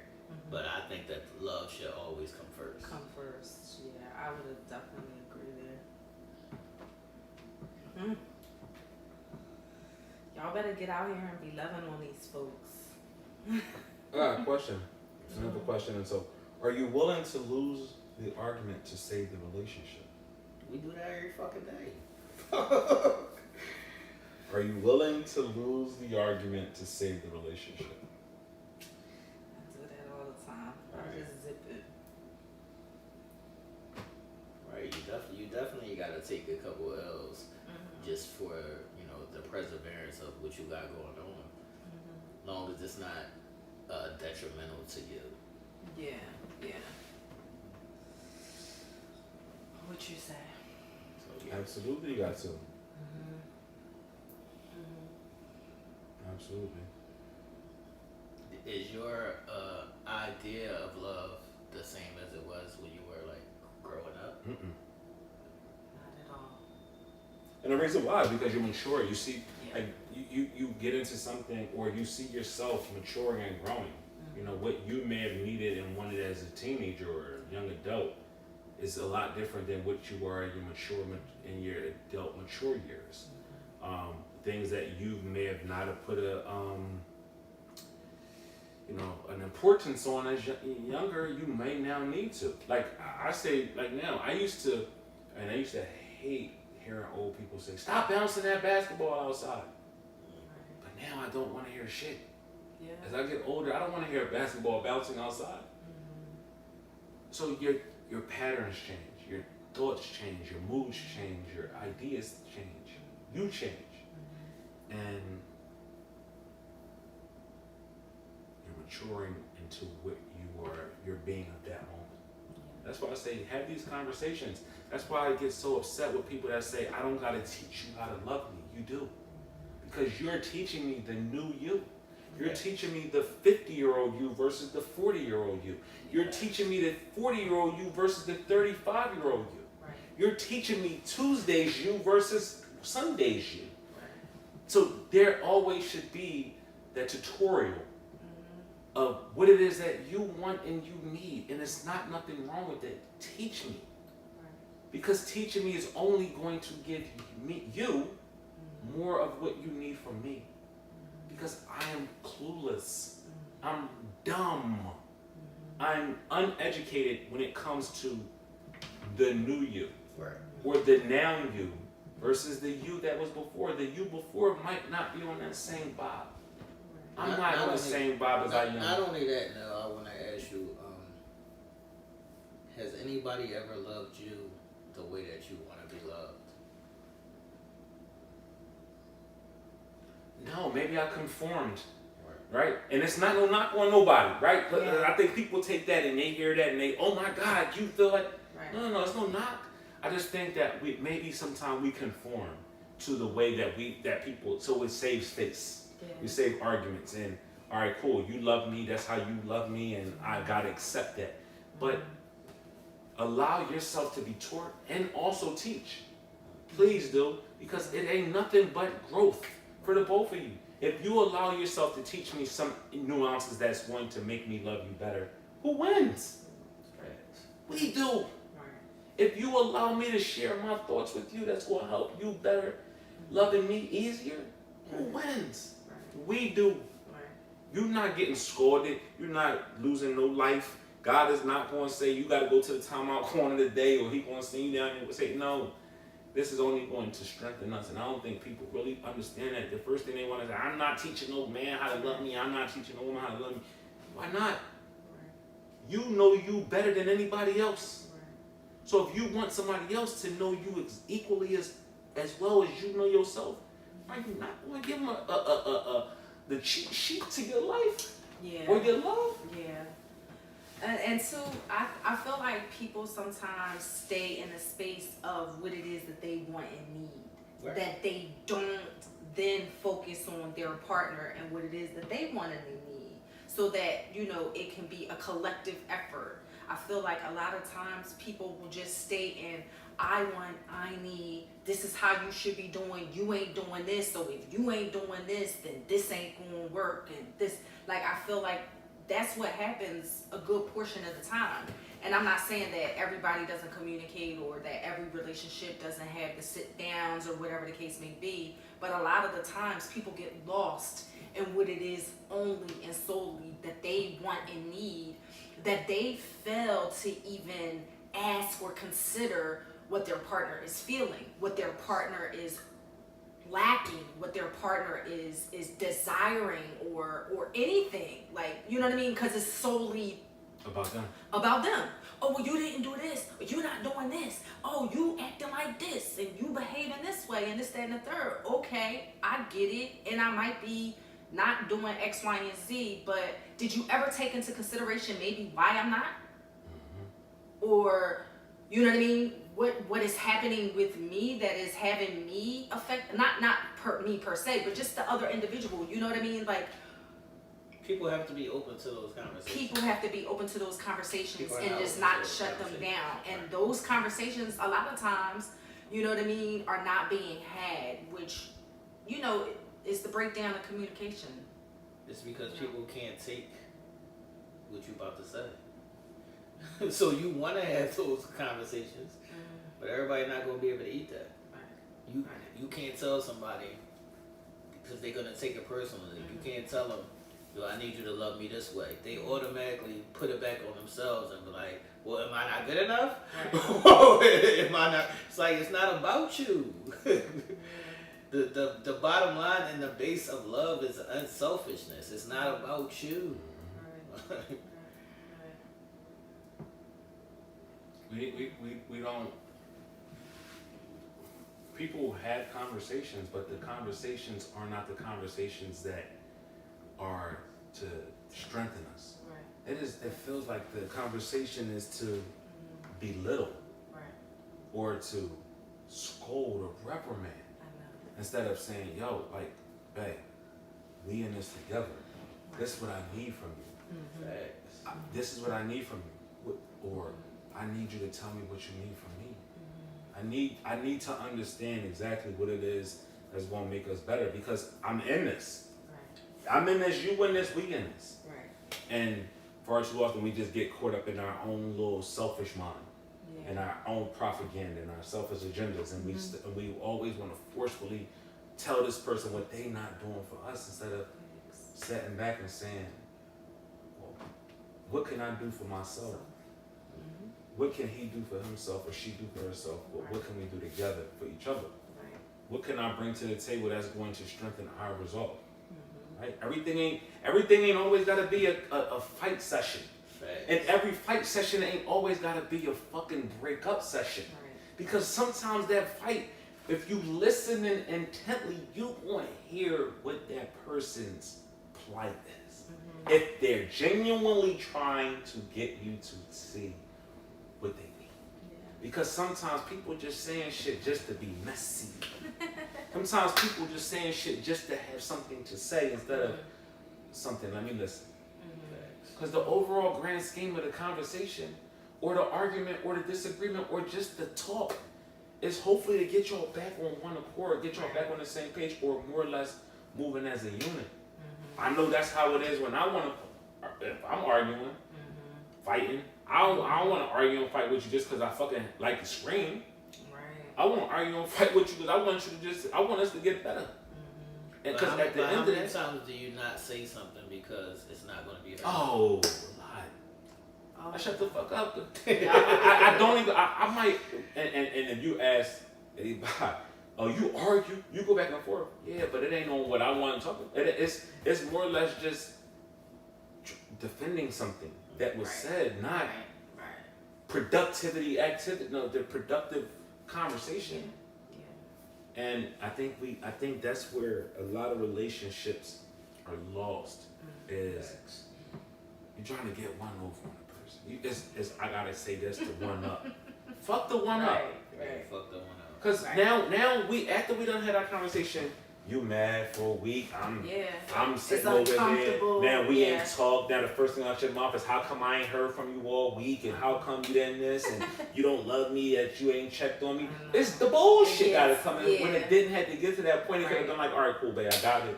You got it. We both got it. Let's move. Right. Now we sitting here 2 weeks in. We all in our feelings.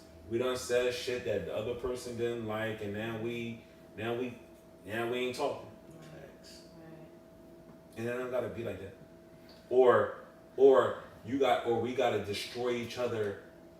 We gotta say things that's gonna be demonstrous and destroy somebody. Like, you tell me you love me.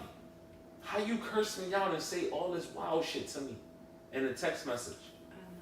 I'm just asking, like, I'm just saying. But that's what I'm saying. Does that, like, that form of communication, right? Does it make you feel any less loved, or is it just that person has venom? Yeah. But do you feel loved? Like, if you well, that definitely takes away from the love, the feeling of love. You can feel loved in that. It's just toxic. It's very toxic. Yeah, it's love, and you like, damn, I wish being shorty was better, or whatever the case may be. But why go about love that way? Some people revel in that. That's why. Yeah. Because they that's the only way they know. So sometimes it's, it may be on you to break them out of that. And even if it's not on you, you have to allow them. That's who they are. Like, that's a part of who they are, and they have to want to change that. You can't change it for them. But then, we all got equal parts in it, because if you talk to the other person or whatever, they're going to say, well, this is my gripe and my plight. So that's why I'm saying, and I'm going into full detail with it when I say these are the conversations that are necessary. So that's why it goes back to, let's teach each other our shit. Let's talk about the things that I don't like versus the things that I like. Let's talk about how this makes me feel after we had these type of conversations. Because once you know, then you be like, damn, I know baby ready to slit his fucking wrist, so she's ready to jump out the fucking window when we had these issues. So I know it fucks with it. I know it fucks with him. I know it fucks with her. I know whatever. And it ain't a good feeling. So instead of me having them feel like that after that, you know what? We can have a little knockdown, drag out kind of argument. But at the end of it, babe, I love you. I get it. I know we had our little fucking moment. We both hot-headed. We both is mentally I think we gotta start giving out like warnings before we have these conversations, because you gotta just be like, what I'm about to say is not an attack on you. This is just how I'm feeling personally, and they have to be open to letting you express yourself how you feel. So I think you gotta have the warning. You gotta put those warnings out there first, because as soon as you be like, yo, you can't even come out your mouth and be like, yo, I don't like such and such. She gonna be like, what, motherfucker? And then it's up. So you gotta have the pre-talk. You gotta have the warning talk. Like, I'm about to say some shit, but it's not to hurt your feelings or to attack you. It's just, I want to change this, or I want us to work on this. Like, it's a part of us. It's not you, it's us. This is for us. That's what you gotta start doing. And sometimes that too right there, that's a good point, because sometimes that too right there breaks down that wanting to feel like they're being attacked. Right. Like, there's no attack, right? I'm not attacking you. I'm just telling you something, or a sweetie, or a baby, whatever your little pet names is, whatever the case may be. I'm just telling you this because this is my thinking. I'm not attacking. I'm not whatever. I'm just saying. And sometimes that can knock down walls, and hopefully, whatever. receptive. Yeah. The person is receptive. All right, I want to wrap this. Because I'll be telling you, I'll be like, when I have arguments, man, that shit be making me want like I know. kill 18 Craziness. people. Craziness. I be wanting to kill everybody out this motherfucker. Right, but you can't. But I can't. And at the end of the day, I'm like, but then if I kill motherfucker, then I'm gonna be in jail. Yeah, and listen. And I can't be with shorty like that. Exactly, and I can help you with some bail reductions and trying to get you out. Well, no, not for homicide. Like if you Not for homicide. Like I can't get you you on your out. own offense. Homicide. As far as bailing you out, I can try to God get you some representation and stuff. You know what? I don't even want that type shit on my jacket. I just want to be chill and cool at the end of the day. Go ahead, Isha. I want to wrap this up by saying, it's always better to have loved and lost than to never have loved at all. It's monumental, very imperative. Absolutely. Shout outs to the people in the audience though, man. Y'all definitely y'all in the audience, and I know we always bring up a lot of y'all comments, but we see y'all out there doing y'all thing. We see a lot of eyes on us tonight. We appreciate it. Sarah says y'all should be in tune with each other and should be able to talk about any and everything together. That is absolutely true. You know what I mean? I wish it was that simple. And you know what goes into that? Maturity. It's all about the maturity level that both parties need to have and the respect that both parties need to have for each other and also for the two, for the sake of what y'all got going on. It's dope. It's dope when it works out right. Like when it works right and it feels good and it's in great motion, it's awesome. But while we take this brief little thing, I want to say something to somebody in the comments. Who in the comments? Who did it? One of our top fans, Tara. She's kind of been going through her little sleep insomnia situation. She says she's been up for the past 35 hours straight. That's crazy. That is crazy. What do you take? So, you know, as much as you check up on us, we want to make sure that we check up on you. There's nothing that we can do about it, but we just wanted to send our love and prayers out there to you. Just hopefully you get some good rest. Hopefully, you know, the Sandman comes real soon Not for the you.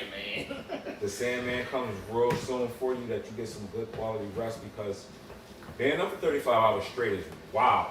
Facts. But you know, our prayers is with you, and getting back to your peace. You know what I mean? Because I know that's crazy. Another one of our supporters that we definitely got to make mention of, because this is big.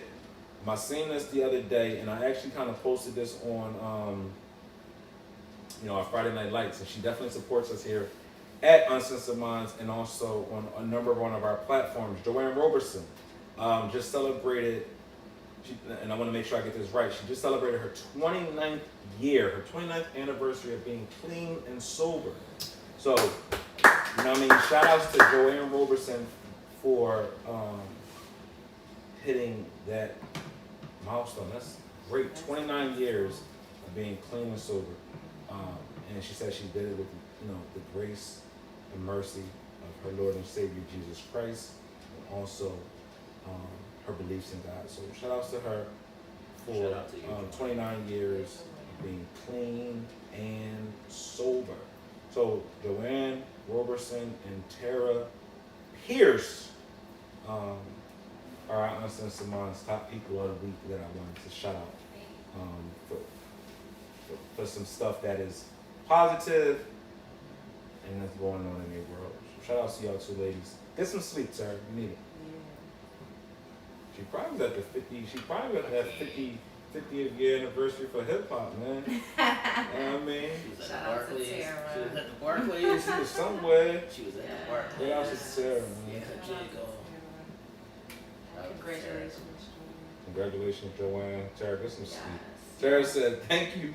Just lost my, oh shit, she said, I just lost my aunt's Thursday. So between COVID, surgery, and this, it's a lot. Oh. Our prayers is with you and your family, Tara, as you go through this tough time. I know what that feels like. So, you know, our love and prayers go out to you. Alright, Ish, what's up? What we doing? All right, so let's tap into the erotic zone, guys. I was having this wild, I want to say and wet, Whoa! this wild conversation with a girlfriend of mine who stated that she was having this issue, okay? And her issue is that her man can't fill her walls. That shit's going? Because her pussy is too Her wet. pussy big. She got a big pussy. She got a big pussy, or her pussy is too wet. And her man actually said to her, "Hey, listen, I'm not really feeling the friction that much anymore. I'm not quite sure what changes are happening within your body. Like, I love the WAP. You know what I mean? I love that it's Wow. I love the WAP. I love it's wet and juicy. Ladies and gentlemen, please put the kids to bed. Yeah, please. It's about to get crazy. Yeah, 'cause it It's about just to get went from crazy. 0 to 100 real quick. I know. Shout out to the erotic zone in the Yes. building. It's Yes. about to get crazy. Whopper topper in this Whopper joint. topper. What's And you know, we often we have many discussions about dry pussies, right? We have many discussions about when women are not having enough lubricant. We also talk about squirting, we talk about WAP, and we talk about wet pussy and all of that, but we never talked about what happens. Can it be too wet? Is it too wet? Does it take away from the men's sensation, especially if you're going raw, of course. I don't think it can ever be too wet. Let's not put that out in the atmosphere. Well, I mean, according to her man, he's saying it's too wet because I can't feel anything, and this has changed from them having been together for a long time. So it's not like this is how it started out. Anybody else? I'm gonna start some shit. Well, is she fucking she somebody is not. She is 100% faithful. So but did it just get to this? yes, it just got to this point. Right. Not that she hasn't always had wet pussy. She stated that has always been a thing, but lately it seems that Maybe she's has growing. been. Yeah. She's growing like sexually. Maybe she's growing sexually. So, she's getting wetter than, she's coming into her sexual peak. So maybe she's getting wetter than, ever before because she's just now coming into this. Right. I told her too that, does she find herself desiring him more and Right. more? Because, if you are desiring Her him freak more and John more, just popped off. right.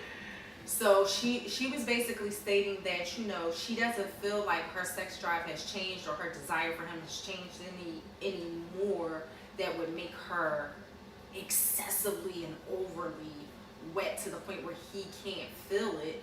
But what does that mean? Well, I was hoping that you guys would be able to shed light No, upon that's what I'm saying to know. because- What does that mean? That it's wet and you can't. How you can't feel it?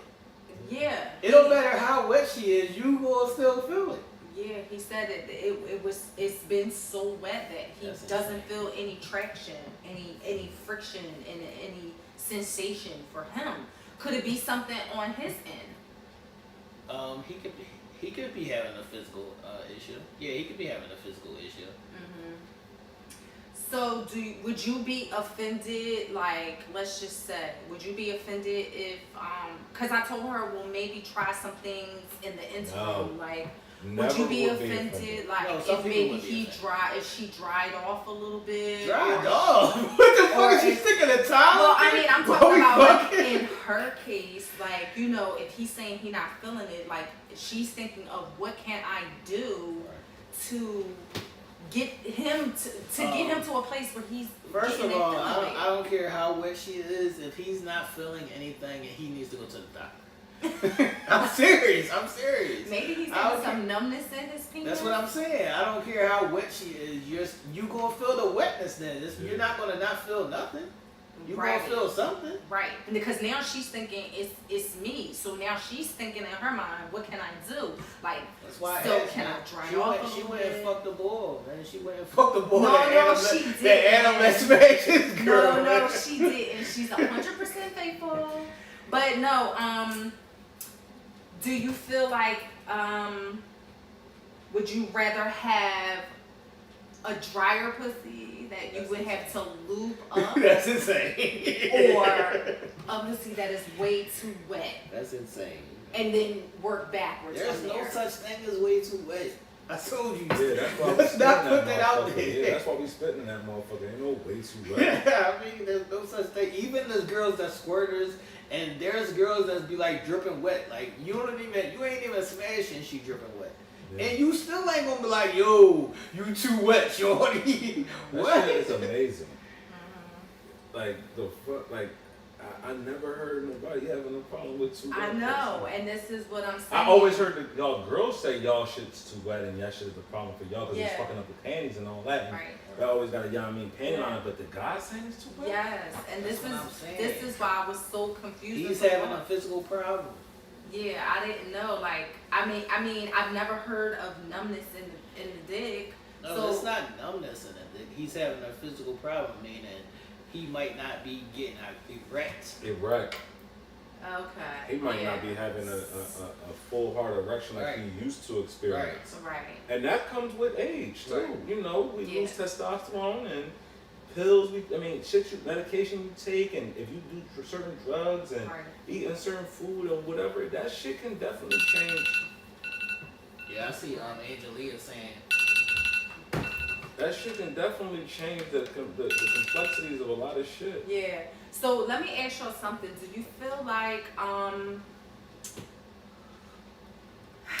Do you feel like you would be okay with just saying, hey, listen, you know, I'm experiencing some changes in my erectile behaviors. Some people don't understand that. Some people just put that off of, oh, I don't have no problem. Right, because that's what it seemed like. If he knows or feels that he's experiencing some changes within himself, he's then saying it's her fault. Because now she's running around panicking like, oh my God, he's gonna cheat on me because he can't feel me. he's gonna cheat on me. So why he not wiping some of it off? Wiping. Right, that's No, what but I'm I'm saying though, if he feel like it's too wet, why he not wiping off until he can get in? I seen Angelia, and people are saying in the chat maybe they should try different positions. Right. Yeah. But that ain't got nothing to do with how wet it is. She's still gonna be Yeah. wet in that. Yeah, like from the back though. Like if he hitting it from the back, you definitely feeling that. That's what I'm saying. So when I asked her about positions and all of that, she says, well, you know, we rotate Right. positions And they also frequently. saying maybe he's not big enough. That's what I'm saying. So she been fucking him. So it's But not that that's he's what not. I'm- It's yeah. not that he's not big enough. But I said He it's might not get there, full yeah, erection. there's a physical problem. He's not getting Yeah. a full erection that he Yeah. used to get. Yeah, and that's what I'm saying. And so instead of him saying, "Hey, listen, I'm seeing some changes within myself," maybe he's just saying to her, "Hey, listen, you have the problem." So I felt like for her, she started to question herself, and she started to wonder like what her body was doing physically different. Like, was it her diet? Was it medications? Is it her possibly nearing the change? Probably. Or whatever Could the be. case may be. And I told her that, you know, All these things could be factors. could be factors, but it's not a bad thing. She's thinking now it's a bad thing. Could be a bad thing if he doesn't know what it is. He's panicking because he's being ignorant. He doesn't know what's going on. They need to find out what's going on. Go to the doctor, nigga. But wet pussy ain't a bad thing. Too wet pussy is not a thing. No, too wet pussy is not a thing, right? What have you ever heard that to be the case? That motherfucker too wet. No. Okay. It's an I mean, horrible I situation. when she told me, I was like, well, damn, maybe this is a thing. Like, I gotta talk to the guys and see, like, if Like, this yo, is something that like, is experienced or Wet yam make you go harder. Like that shit it excites you. The hearing it, the sounds, the feel. That you feel like you doing something to that motherfucker when that shit like that. So I'm confused on the. So he's probably experiencing where he's not getting a full erection of where he used to get it, where he felt more. Right. Or it could be a number of different things. Erectile dysfunction is very, very normal in men over a certain age. Right. Depending on medication that you might be taking.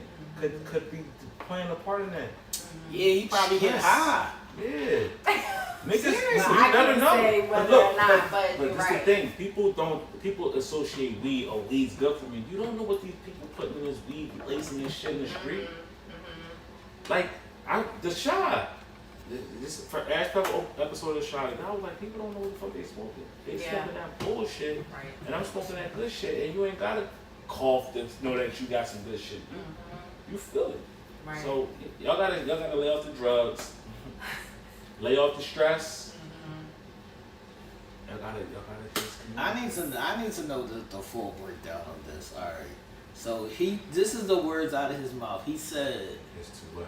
That's what I'm He saying. said to her, this was the start of the conversation, I'm not feeling my baby like I used to.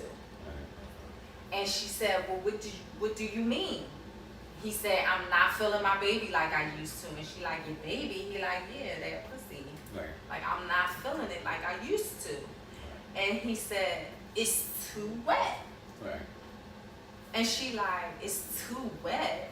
I mean, and she told me I don't see any additional wetness in my mind. Like, I'm thinking I'm still the same amount of wetness that I normally am. So what is he talking about? But he was like, yeah, you too wet. Like, I'm not feeling any friction when we have sex. He got drunk dick. His dick drunk. Not the drunk dick. Not the drunk dick. His dick drunk. But when we were talking through it, and we actually didn't necessarily think that it could be him. I mean, obviously it's a possibility, but we focused a lot on what she could do. Now, was the question asked to her, does it feel different to her? Like, did that should be Yeah. She said it feels different. No, it feels the same. That's why I said she didn't see any, So or if he, couldn't feel so any she significant So she's changes. not feeling like it's That nigga. smaller. She's not feeling like that. He's not feeling her up. Nope. So she's feeling the same. She's still feeling the He's same. not. It's that nigga. Yeah, he's losing not. sensitivity. He could be losing sensitivity in his dick. Yeah. Pause. But he could be losing some sensitivity. That's not normal. That's not normal. I mean, normal. It could be a situation where he needs to go see a doctor and get and see what's going on. And it could just be that. Right. Yeah. I told her to definitely, like, because she said she cried. Like, she said now she feels uncomfortable. She cried. You know, she of course, like, the first thing she did was start dissecting herself and breaking down herself. And she said she cried, and she's like if he's not going to be wanting to have sex with me. Hold on. She's too wet, right? Right? What did he do? Like, you pulled your dick out? Yeah. Like, did he stop? Right. Did you eat her pussy? Like, Did what he did you spit- do? Like, did he not want to hit no more? Like, what was like the ish? Right. Like, did he put it on her butt? Like, I don't. What the fuck is going on? I know. And no, and that's what I'm saying. Like, he definitely placed it on her. Right. And he is not being honest from after speaking to you guys. So now I'm going to have to regroup with her. And she's probably in the chat. She's probably watching. Hey, girl. What's up, wetness? What's up, Miss Wet? Hey, What's girl. up, Wet? But now we're going to have to regroup and kind of see how she can approach him about getting to the bottom of possibly what's going on with him. She need to be like, you alright? You know, have you been popping pills? You know, what's been going on with you physically? Like, Right. do you feel physically different? So my thing is too, if he admits to feeling physically different, Right. would that be bad for a male's ego? Why is that bad for your ego? You just feel different. But if he feels different because something's going on with him. Something is going on. You have a problem. Fuck. You gotta go get checked out. You got a problem. Well, I mean, I feel like egos is going to take a hit. You know what? You know what's gonna take a hit? If I don't get no pussy. Right. But I mean, from the way she was saying it, it made it seem like, you know, he was very like it kind of put something between them a little bit. Right. That's why Making you it gotta get checked uncomfortable. out, because you want to get some pussy. You don't want that to be in between y'all. You don't want that to be no beef because y'all don't know what the issue is. Go find out. Go get your shit checked, dog. So Man, it ain't a pleasant thing, but you gotta do what you you gotta, gotta do. do what you gotta do because these problems can't persist. Facts. That's for sure. These problems cannot persist. Facts. But I never heard of such. So, ladies, if you are too wet, it's all good. It's never a such thing, according to the guys. It's never a such thing as being too wet. Never. So don't try to dry yourself off. Please don't. Okay. Tell that nigga to eat your pussy, please. Tell that nigga to eat your pussy. I can't. What Oh, is and that was another thing. He said it gushed in his mouth too much. So that was another thing. It gushed in his mouth too much. I mean, when it's super, that's the macaroni sound. That's where we're trying to get to. I don't understand the problem. Yeah, so Well, he just not into them anymore? maybe like I don't really know. I mean, No, maybe, he's got a maybe physical therapist problem, man. might be able to help him, but I mean, I feel like, you know, it's just a lot of things that are different, and she's feeling like it's different because of her, and No, maybe ain't it's her. different because of him, And he's it just could not be being her. upfront It could and be honest. her. She could be like having a thing where, you know, she's getting extra wet more Right. than she ever did before. Right. That could be a physical thing with her. Right. But that's not a bad thing. Well, he making her feel bad. He need to get himself together. He might be the guy that does the ego won't be bruised. Yeah, I feel like it is. I mean, just knowing him, I feel like that it could possibly be. But I mean, I guess that's to be seen. But I just never heard of such. I never heard of this being an issue and something that had to be brought into the bedroom as an issue. I'm cracking up at the people in the chat because they talking about he took away her enjoyment. How he didn't take away her enjoyment? He's the one not feeling anything. You said she feels fine. Yeah, she's feeling okay. She's still getting her rock on? She's still feeling okay. She's still like, you know, having her orgasms. She doesn't feel like, you know, it's too bad or to the point where she's not feeling nothing. So I think she cool. That ain't that. Yeah. He's got a problem and he need to go get that checked out, man. Yeah.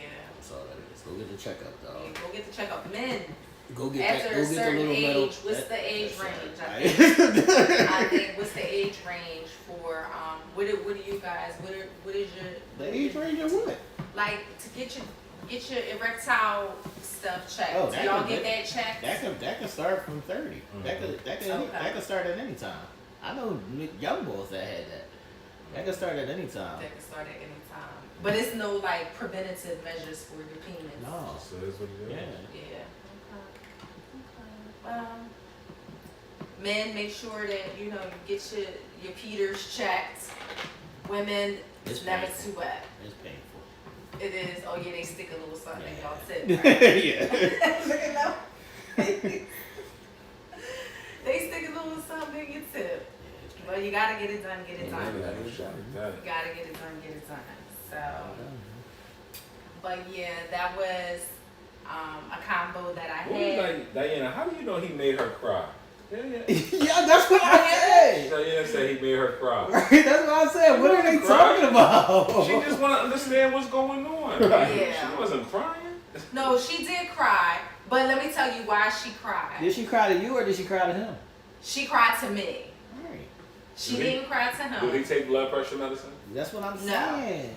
He probably Because popping I did perks. ask her Look, he what probably medications. popping perks, and Yeah. they said the perk that can go good or the perk that can go bad. Right, Take any that kind is of true. pill. Right. Not to her knowledge. He's still healthy in the sense where he doesn't take any deadly medications. He's not an avid drug user. Like, he doesn't smoke weed. He does drink, but alcohol could have Alcohol an can have adverse the effect effect. too. Yes. And you know, from what she knows to her fate, like, you know Tell what I mean? him to be And healthier, man. yeah, because Change his diet could diet. be doing Yeah. it. Age definitely could play a role.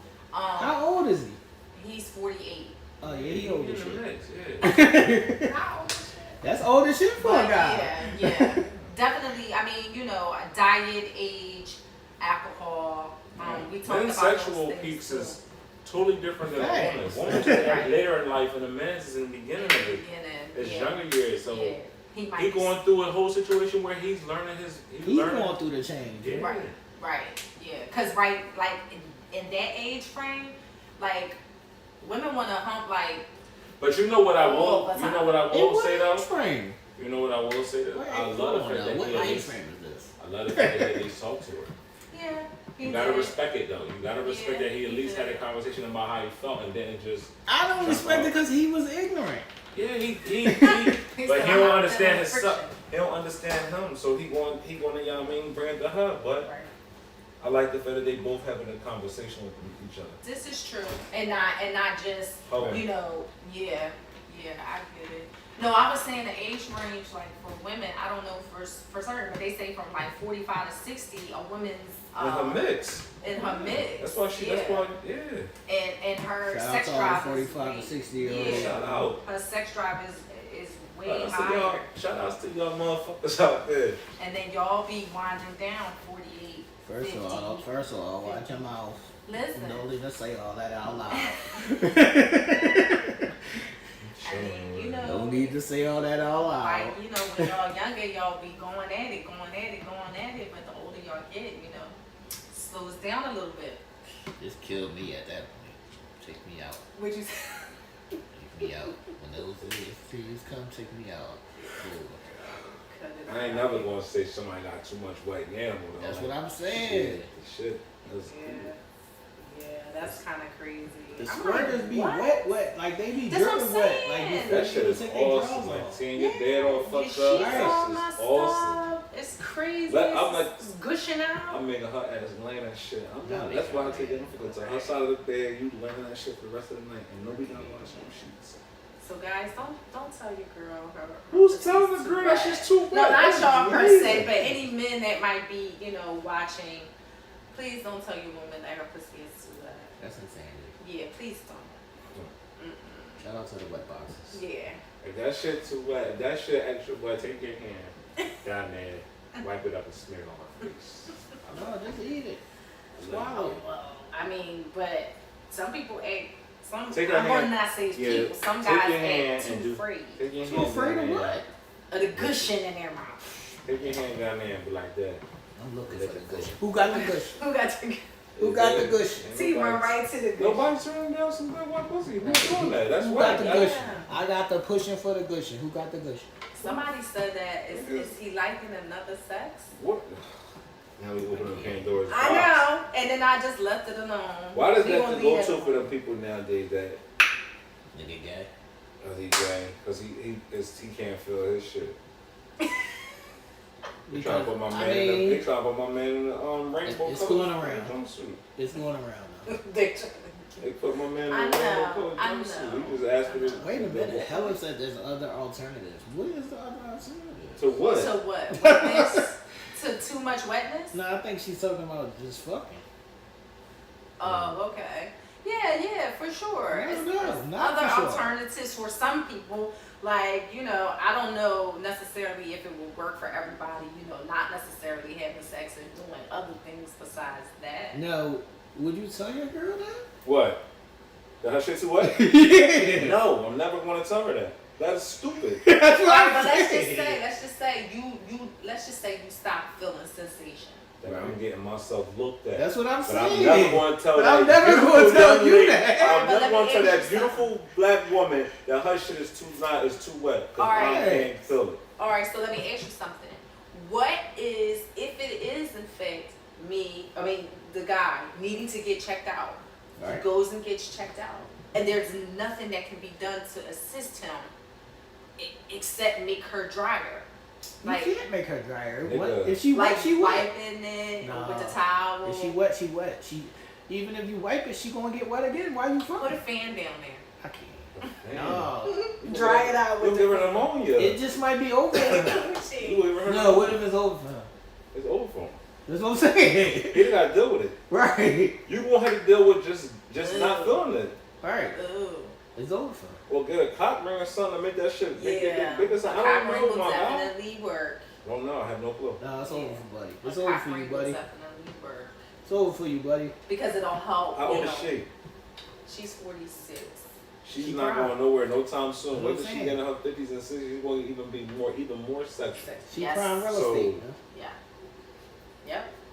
They say he going through menopause. That's what Sarah He's going said. through We checked. menopause. He going through menopause. He might be. Yeah. And that- Yeah, that's what it's starting to sound like. That's why I couldn't wait to talk to you guys for the male perspective. Either he on drugs or he going through the change. She's sitting there calling my phone. I'm like, yo, go ahead. Don't tell that nigga to call my phone. I'm gonna call his girl phone. Oh, What's yeah. up, shorty? Go ahead. You don't calm the fuck down on that wet shit. Right. What's up, shorty? I'm calling his girl now. What's up, Right. shorty? What we doing? How about it? Yeah, because it was Let me just see so what that be like. Right. I'm trying to see what that be like. But if she's saying she's not feeling no different, Right. it's not like he losing size.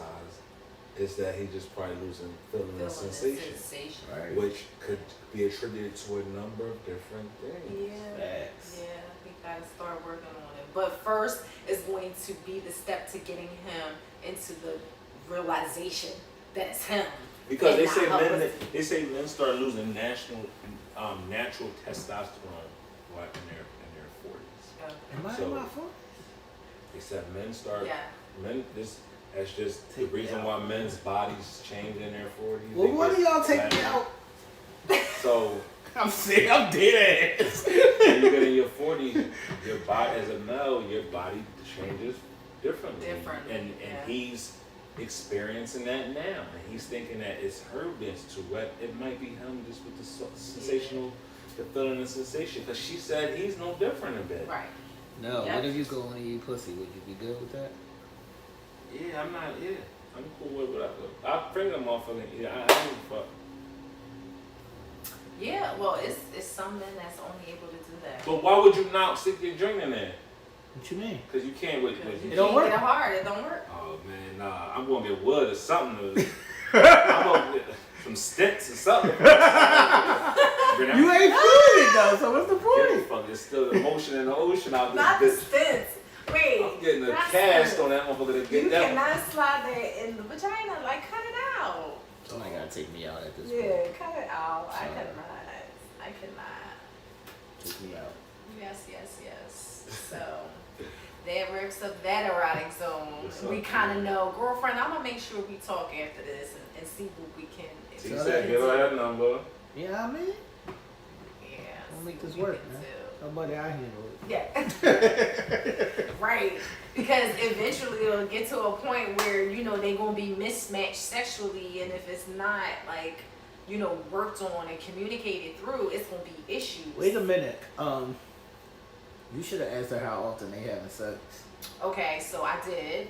They have sex maybe about once a day. Oh, That's a lot. that's a fucking lot. Once a day. That's a That's a lot. lot. That's a lot for 40 fucking year old. Right. Like, yo, that's almost like, you know what that is? It's like beating your dick Right. a lot. Because too much of it takes away the sensation. Just like, yo, that's a lot. Once a day, god damn, once a day after they. Yeah, I mean. Wow. Yeah, once a day. Once a day like is a 7 days a lot. week. I mean, obviously there are times when they don't, but 7 days a for the week. I'm starting to say it's you, shorty. Too but much pussy. It's you, shorty. Yeah, it's too much. now it's It's you, shorty. And you I was know on why? your side. You gotta remember what we said said the reverse is she's in her sexual He prowess. that's what I'm saying too. He's on his decline. So then maybe they can alternate and then they can have Maybe some take a couple of days off and then he'll get the sensation back. Right, but then what happens if she's horny? How long is their sessions? That I did not ask. But I will only. Yo, would you do the penis pump? I seen that on Sex in the City, man.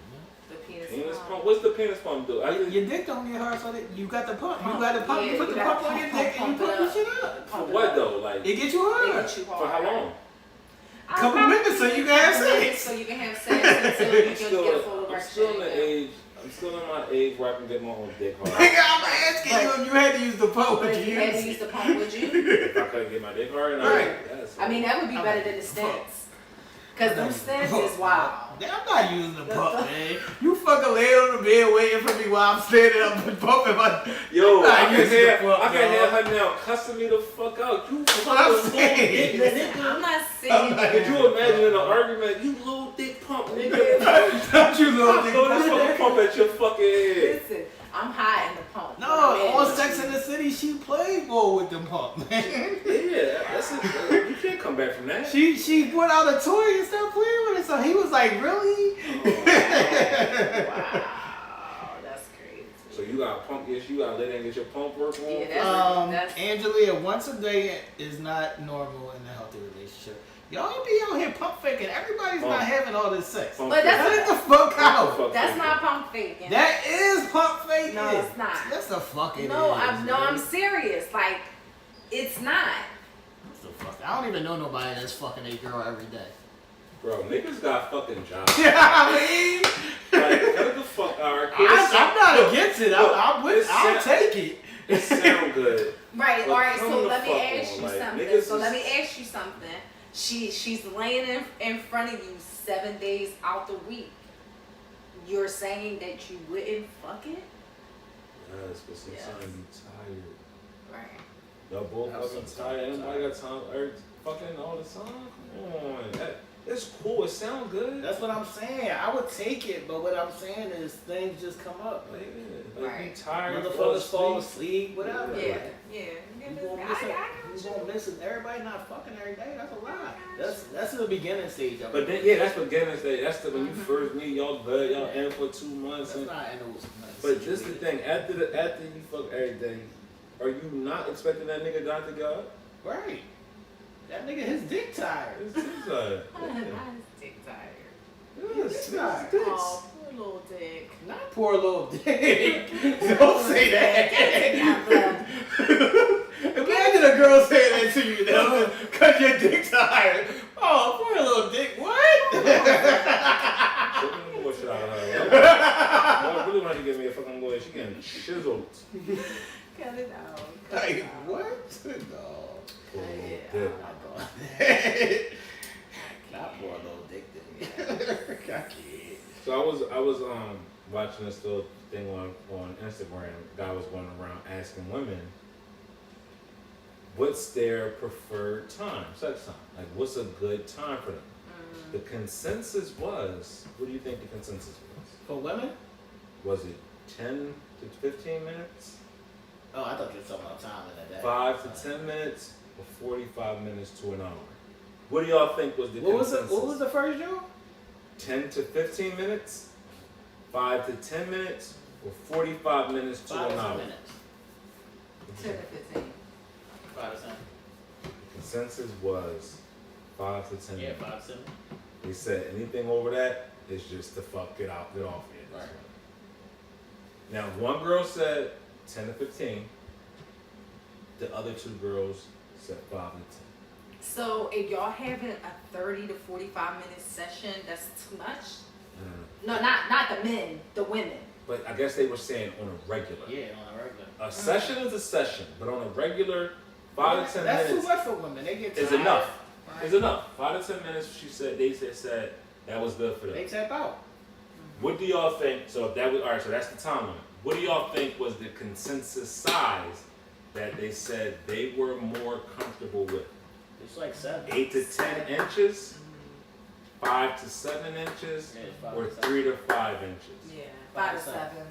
5 to 7 inches was the consensus. So y'all gotta stop capping on us. That's what I'm saying. Telling us that y'all want extra large 15 inches and y'all and then with these prints that y'all seeing these guys on these fake ass videos that y'all seeing, it's not real. Look All at right, me. because I want to go back to something. Because Angelia said when she was living with somebody, they was fucking every day. How long did this last, Angelia? Tell me y'all was fucking every day for 5 years straight. I won't believe it. That's a lie. That's a lie, Ish. I'm sorry. I don't care. You over there making faces? That's Look, a I'm fucking like- lie. I'm like, and they'll talk about some stop capping with the Y'all want women. y'all want the dick every day? I do. So Every fucking day. what's the longest that you was fucking every day? It wasn't for no years. Yeah, like that shit ain't every day for 365. That's what I'm 15 saying. years, y'all It's fucking a around. lie. I mean, obviously you're going to miss days. You're going Right. to miss days sporadically, but for the majority of the time, yeah, you fucking every day. That's a lie. That's Alright. not. All right, so hold on. Okay. So if you fucking every day, all right. Cool. But I mean, What if I wasn't How home? long was but the everybody- fucks? How long was the fucks? No, every I'm day? not even home every day. well, yeah, I mean, but that's what I'm saying. Yeah, Is like, this y'all living obviously, together? Y'all yeah, husband and obviously, wife? yeah. So y'all fucking every day. How long was the fucks? Is it 2 to 3 That's minutes? a fucking lie. No, listen, T, I get you. Everybody's not gonna fuck every day. No, all I'm the with time. you. I would want to fuck every day. It Right. just don't happen. Right, but what if it does? Where With the do I missing- sign up? with missing obviously the times that you're tired or you're sick or whatever the case may be. She said 10 to 15 years. That is a fucking lie. That's a fucking lie. I don't know. Angelia, you better be talking about 10 to 15 minutes because 10 to 15 years is a fucking lie.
What was the longest, Ish?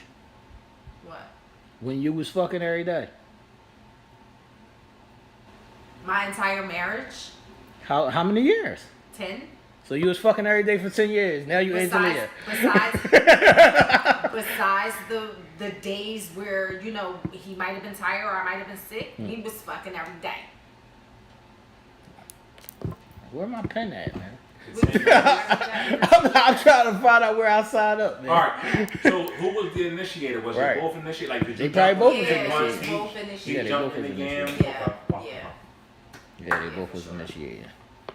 I'm not mad at that. I just said, where do I sign up, man? Right. That's all. Because, I mean, that's what I'm saying. It does happen, especially women, like, you know, some women's sex drive is high. Where are they? They out here. They out here. The fuck? They I out can here. fuck every day. So Right. I just said I don't see it happening. See it happening. I don't be seeing girls that's with it. Right. You know, that shit happens. That shit happens. Ladies, fuck every day. That's that bullshit. Ladies fuck every day. I said, No, no, she's I'm saying, telling yeah. them to. Ladies, fuck every day. And Sarah says she need longer than 5 to 10 minutes. Yeah. She said I she need a definitely full say session. 10 to 15. I mean, I say a little longer, but She it's said every other. 10 to 15. Who said every other? Sarah said, I guess every other day. Every other day. I'm not mad at that. I told you, I'm with all of it. I just said I don't see it. Right. That's all. How was y'all fucking all every day? Where's the babies? Right next to me. Well, I mean, I had an issue where I couldn't get pregnant, so that was it was a amusement park all the time. Cause I would gladly fuck every day, but it would have been babies. That's why I was like, this all. Y'all crazy as shit in this motherfucker. So how come y'all don't got 62 babies if y'all fucking? That's what I'm every day? saying. They're busting it all in you. Come on with the, you know what I mean? How come y'all ain't still the fuck together? Oh, After all these years of y'all fucking every day, y'all gotta stay together. Angelia, can you tell me how many years this was? Cause each done pulled out the 10 years. Each fucking diamond out this bitch. Each was fucking every day for 10 years. I mean, if you a sexual being, then that's what you do. Shouts out to Gold Star for you, Each. Gold star for me. Gold Star for you, Ish. Translate it to the women, man. Tell the women to get on board. Yo, I told y'all to fuck me crazy all together. Like, this is what we talk about on Thursday night. So y'all ain't getting a taste of what we do on Thursday. So shout out to everybody that stayed up with us. Thank y'all for making our first live episode. Get us up out of here now. So Going in 60 seconds. Typically we go in 60 seconds. The only thing I want to say is go out there and stream if you haven't already.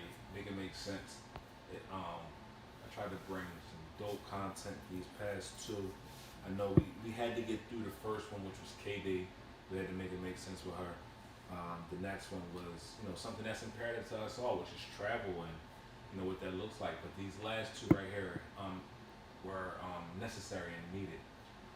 Two, especially the third one, prolific interviews where we talked to two different people that took different journeys, but ended up with the same message of perseverance, hustle, drive. I call tenacity. Cat. He calls Cat. He doesn't like the fact that these motherfuckers are fucking every fucking day. So. Cause Diana said 12 years, man. That's why. See, we gotta get you. Listen. It's a lie. It's not. I gotta stop playing. Go ahead now. Come on. Stop playing. We gotta make it make fucking sense. For the next episode of Make It Make Sense, we gonna make it make sense. Oh yeah, make it make sense. You could definitely pull out all the stops. What do I got? I gotta fuck with her every day, so let's make it make sense. No. I'm just saying. You gotta, bring the questions on. We gotta bring the questions on. That's what we're gonna do. But go out there and stream the last two episodes that make it make sense. Also, go out there and support Intimate Conversations. Each had a fucking phenomenal one. All the other ones also were great. We got a lot of great content over here for y'all. So it's never an opportunity that you cannot see something that will make you think over here at Telemate Enterprises. Be it. All right, hold on now. Angelia backtracked and she said it was 5 years. And then off of that. Yeah, it's about to start coming down. It's gonna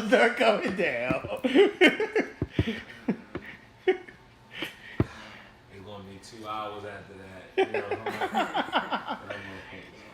But thank y'all supporting us here on Uncensored Minds, whether it's Uncensored Minds, Telemate Kicks, which is on Wednesdays at 8. Intimate Conversations, Make It Make Sense. Game 7, which will be Could be back for soon. season 2 real soon.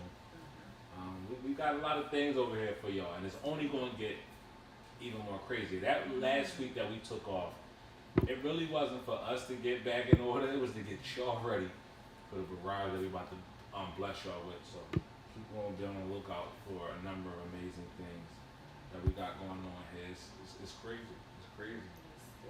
We booked and busy, motherfucker. All right, man, we out of here. Yeah. Have a great week, Y'all doing all this guys. fucking. I want to see somebody. Y'all gotta let them go, but they got time to get fucking in the night. Yeah, pretty much before it's time to get up in the morning. Go get y'all. Tara, go fucking- to bed, Tara. Peace, I don't y'all. know how many hours you've been up, but go to bed. Go to bed. Go to bed. Have a great week, guys. See y'all soon. Peace. Have a great week, guys. See y'all soon. Peace.